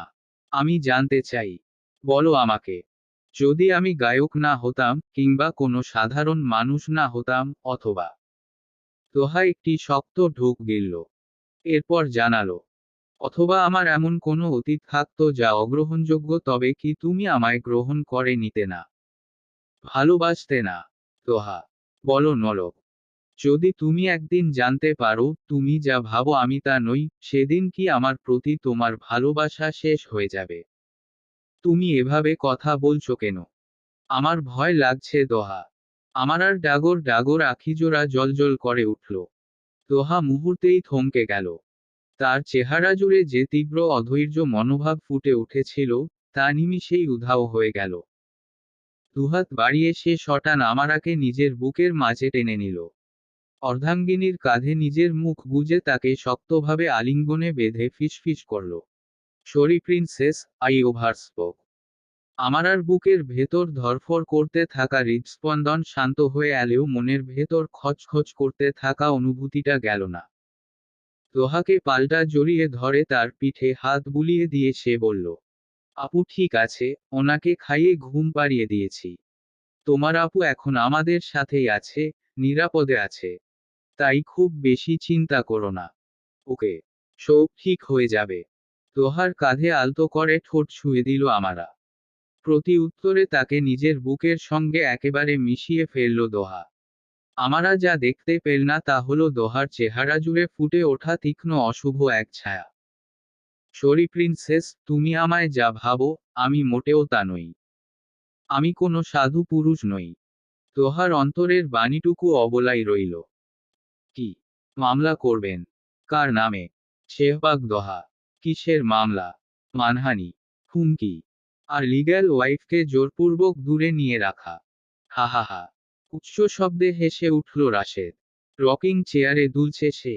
অন্ধকারাচ্ছন্ন রুমে শুধুমাত্র ডিম লাইটের আলো জ্বলছে, নীলচে। পাশের টেবিল থেকে বর্ষর ভদকার বোতলখানি তুলে ঢকঢক করে গিলে পরক্ষণেই আবারও শুষ্ক হাসি হাসল সে। কানে ফোন চেপে ধরল। চাচাজি, রাত বিরাতে আপনার মাথা খারাপ হয়ে গিয়েছে? নাকি ভুলভাল মানুষের নাম উচ্চারণ করছেন? নাকি আমার কানটাই খারাপ হয়ে গিয়েছে? ওপাশ থেকে কথা বলা হতে হতে রাশেদ ভীষণ বিনোদন পেল। পায়ের উপর পা তুলে নাড়াতে নাড়াতে ভদকায় ডুবে থেকে বেশ মজা নিয়ে শুনতে থাকল। শেষমেশ অট্টহাসি হেসে জড়ানো কণ্ঠে হেঁচকি তুলে বলল, অল দ্য বেস্ট চাচাজি। আমি আপনাকে আগেই সাবধান করেছিলাম ওই বাবুলের গোষ্ঠীর সঙ্গে না জোড়াতে। তখন ছোট মানুষ বলে আমার কথার পাত্তা দেননি। এখন আপনি যা বোঝেন করুন। শুধু ঠেকায় পড়লে রাশেদকে মনে করার স্বভাবটা বদলান। আমার আব্বাও এবার আমাকে আপনার দিকটা দেখতে রাজি করাতে পারবে না। ফোন কেটে অত্যন্ত অবহেলায় বিছানায় ছুঁড়ে দিয়ে রাশেদ রকিং চেয়ারে দুলতে থাকল। চোখ বুজে নিল। মুখজুড়ে তার বিতৃষ্ণা প্রকাশ পাচ্ছে। কি নতুন জ্বালা! নতুন বলবে নাকি পুরাতন তাও বুঝতে পারছে না। কলেজ জীবনে ওই দোহার বাচ্চার জন্য যে ভোগান্তিটা তাকে পোহাতে হয়েছে তা আজও দগদগের স্মৃতি হয়ে রয়ে গিয়েছে মানসপটে। পুরাতন ঝামেলা নতুন মোলাটে আবারও এসে হাজির। ভালো হয়েছে এবার ঘূর্ণিঝড়ের দিকটা তার দূরসম্পর্কের চাচা রুস্তম শেখের দিকে। চেঁচে যেচে ওই বান্দাকে বাঁচাতে নিজে হাঁড়িকাঠে মাথা দেয়ার কোনো মানে হয়? রাশেদ প্রায় ঘুমিয়েই পড়েছিল। বাইরে ছেলেপেলেরা হাসি ঠাট্টা করে ক্যারাম খেলছে। দুটো ধমক লাগাবে কিনা মনে মনে ভাবল সে। তখনই বাইরে থেকে একটা ছেলে উকি দিল। ভাই, সন্ধ্যার লোকটা আবার আসছে। রাশেদ অত্যন্ত বিরক্তিতে মাথা চেপে ধরে সোজা হয়ে বসল। খেকিয়ে উঠল। দুটো উত্তম মধ্যম দিয়ে ভাগিয়ে দে। এমনিতেই জ্বালায় আছি। এর মধ্যে মাথা গরম হলে একেবারে বুড়িগঙ্গার পাড়ে পুঁতে রেখে আসব। ছেলেটা এক মুহূর্ত ইতস্তত করল। রাশেদ তাতে চোখ খিচে ধমক দিল, এই ব্যাটা, দাঁড়িয়ে দাঁড়িয়ে আমার থোবরা দেখিস? ভাই, লোকটা বলে। কি বলে? তোকে পছন্দ হয়েছে। বিয়ে করবে শালা। ছেলেটা বিব্রতবোধ নিয়ে শেষমেশ জানালো, টাকা দিবে। সেটা সবাই দেয়। ভাগতে বল। ফকির মিসকিন নাকি আমি যে টাকা দেবে বললেই? 1 কোটি। খোক। ভদকার অবশিষ্ট অংশে চুমুক দিতে গিয়ে খাবি খেল রাশেদ। কেসে উঠল সজোরে। মুখ থেকে ছিটকে পড়ল পানীয়টুকু মেঝেতে। শার্টের হাতায় ঠোঁট মুছে প্রসারিত দৃষ্টিতে সে দেখল ছেলেটাকে। ভারী নিঃশ্বাস প্রশ্বাস ফেলে অবিশ্বাসী কণ্ঠে জিজ্ঞেস করল, কত টাকা? 1 কোটি। 1 কোটিতে একের পর কয়টা শূন্য যেন? 7টা শূন্য ভাই। রাশেদ চেয়ারে তবদা খেয়ে বসে রইল কিছুক্ষণ, নিঃশব্দে। ডিম লাইটের নীলচে আলোয় তার ঠোঁটে তির্যক অশুভ এক হাসি ফুটে উঠতে দেখল ছেলেটা। মাথা হেলিয়ে পুনরায় রকিং চেয়ারে দুলতে দুলতে রাশেদ আদেশ করল, লোকটাকে আমার রুমে পাঠিয়ে দে। পরদিন সকাল। বাংলো জুড়ে একটি উষ্ণ পরিবেশ বিরাজমান। ডাইনিং টেবিলে নাস্তার বহর। তবে সবকিছুই অত্যন্ত বিবেচনাবোধ নিয়ে প্রস্তুত করা হয়েছে। চা কিংবা কফির বদলে রয়েছে গরম দুধ। সিদ্ধ ডিমের সালাদ, ক্র্যাকার, নরম ময়দার রুটি, পুষ্টিকর চিকেন স্যুপ এবং সুইট কর্ন। আমারা নিজের চেয়ারে বসে রুটি এবং স্যুপ সাজিয়ে দিয়াকে দিল। গতকালের তুলনায় মেয়েটাকে অনেকটাই সুস্থ দেখাচ্ছে। নতুন ম্যাক্সি পোশাক পরনে, ওড়না ঝুলছে কাঁধে। কিছু মুখে দেয়ার চেষ্টা করুন আপু, এই সময়ে পুষ্টিকর খাবার খাওয়াটা অনেক জরুরি। আমারার কণ্ঠস্বর কানে গেল দিয়ার। জলজলে দৃষ্টিতে সে টেবিল জুড়ে ছড়িয়ে রাখা খাবারগুলো দেখল। পরক্ষণে খানিকটা গরম স্যুপ মুখে দিয়ে বলল, তুমি আমাকে তুমি বলেই ডাকো বোন, আপন আপন লাগে। আমারা মুচকি হেসে সায় জানালো, ঠিক আছে আপু, খেয়ে নাও। একজন স্পেশালিস্টের সঙ্গে অ্যাপয়েন্টমেন্ট বুক করেছি। তোমার চেক আপ জরুরি। খাওয়ার পর বেরোবো আমরা। দিয়া বেশ খানিকটা বিস্ময় নিয়ে দেখলো আমারাকে। আমার জন্য এত কিছু করার। আপু, স্যুপ ঠান্ডা হয়ে যাচ্ছে। আমি তোমাকে কিছুটা সালাদ দিচ্ছি। বোঝা গেল, আমারা কিছুই শুনতে রাজি নয়। ও কারণেই দিয়ার চোখ টলটলে হয়ে উঠল। শেষ কবে তার জন্য কেউ এতটা ভেবেছে দোহা কিংবা আমারা ছাড়া। মনে করে উঠতে পারল না। আড়ালে নিজের চোখ দ্রুত মুছে নিল সে। তারপর মাথা হেলিয়ে প্রসঙ্গ পাল্টাতে জিজ্ঞেস করল, দোহা কোথায়? ওকে দেখছি না যে। খানিকটা সুইট কর্ন মুখে পুরে আমারা জানালো, আমিও জানি না। সকালে ঘুম থেকে উঠে আর দেখিনি। টেক্সট করে বলল কি কাজ আছে, চিন্তা না করতেই চলে আসবে। ছেলেটা কি যে করছে। তোমাদের নতুন বিয়ে, কোথায় তোমাকে সময় দেবে তা না, নিজেকে একটার পর একটা ঝামেলায় ফাঁসিয়েই যাচ্ছে। অত্যন্ত আফসোস নিয়ে বলল দিয়া। আমারা তাতে ঝুঁকে দিয়ার একটি হাত ধরে মুচকি হেসে বলল, চিন্তা করো না আপু। আমি জানি দোহা কেন এমন করছে। তুমি ওর পরিবারের মানুষ। বোনের জন্য ভাই অনেক কিছুই করতে পারে। এটা তোমার প্রতি দয়া নয়, কিন্তু তোমার প্রাপ্য এবং দোহার কর্তব্য। দিয়া একদৃষ্টে চেয়ে দেখল আমারাকে। মেয়েটাকে সে যত দেখছে, ততই মুগ্ধ হচ্ছে। আজ প্রথমবারের মতন মনে হচ্ছে, দোহা তাদের বদলে অনেক ভালো একটি পরিবার পেয়েছে।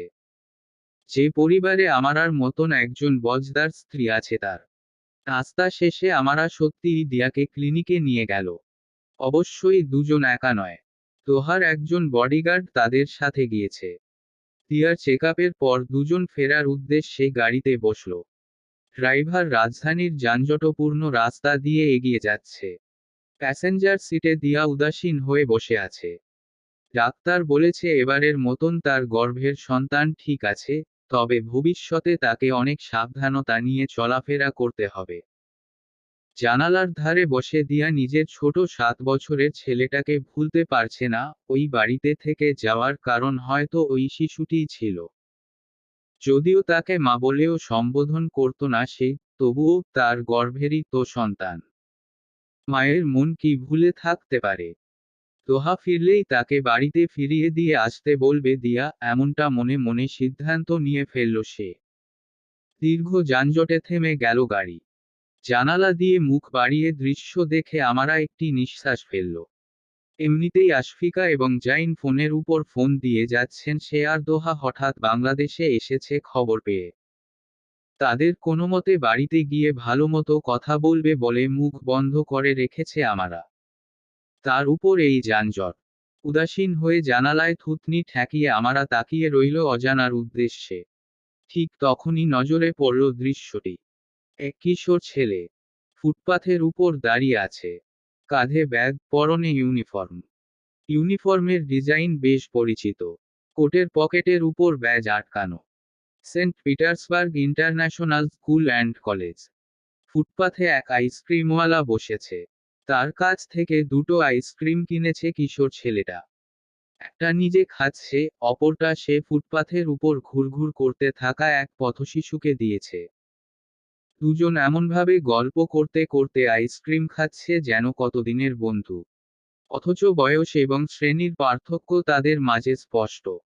ঝড় এলো এলো ঝড়, আমপর আমপর। স্তব্ধ হয়ে গেল আমারা। গান গাইছে কে? তার কানে গমগমে কণ্ঠস্বর বেজে চলেছে। ঝিরঝির বৃষ্টি, ছেলেপেলেদের হাসির আওয়াজ এবং তার মাঝে গেয়ে চলা এক কিশোর। একই ইউনিফর্ম পরনে, বৃষ্টিতে ভিজে উঠছে শরীর, সকলের সঙ্গে লাফিয়ে লাফিয়ে নেচে চলেছে সে এবং সঙ্গে সঙ্গে গাইছে। ঝড় এলো এলো ঝড়। না। আমারা নিজের দুই কান চেপে ধরল। তার হৃদস্পন্দন বেড়ে গিয়েছে। চোখের সামনে সবকিছু ধোঁয়াশা দেখতে পাচ্ছে।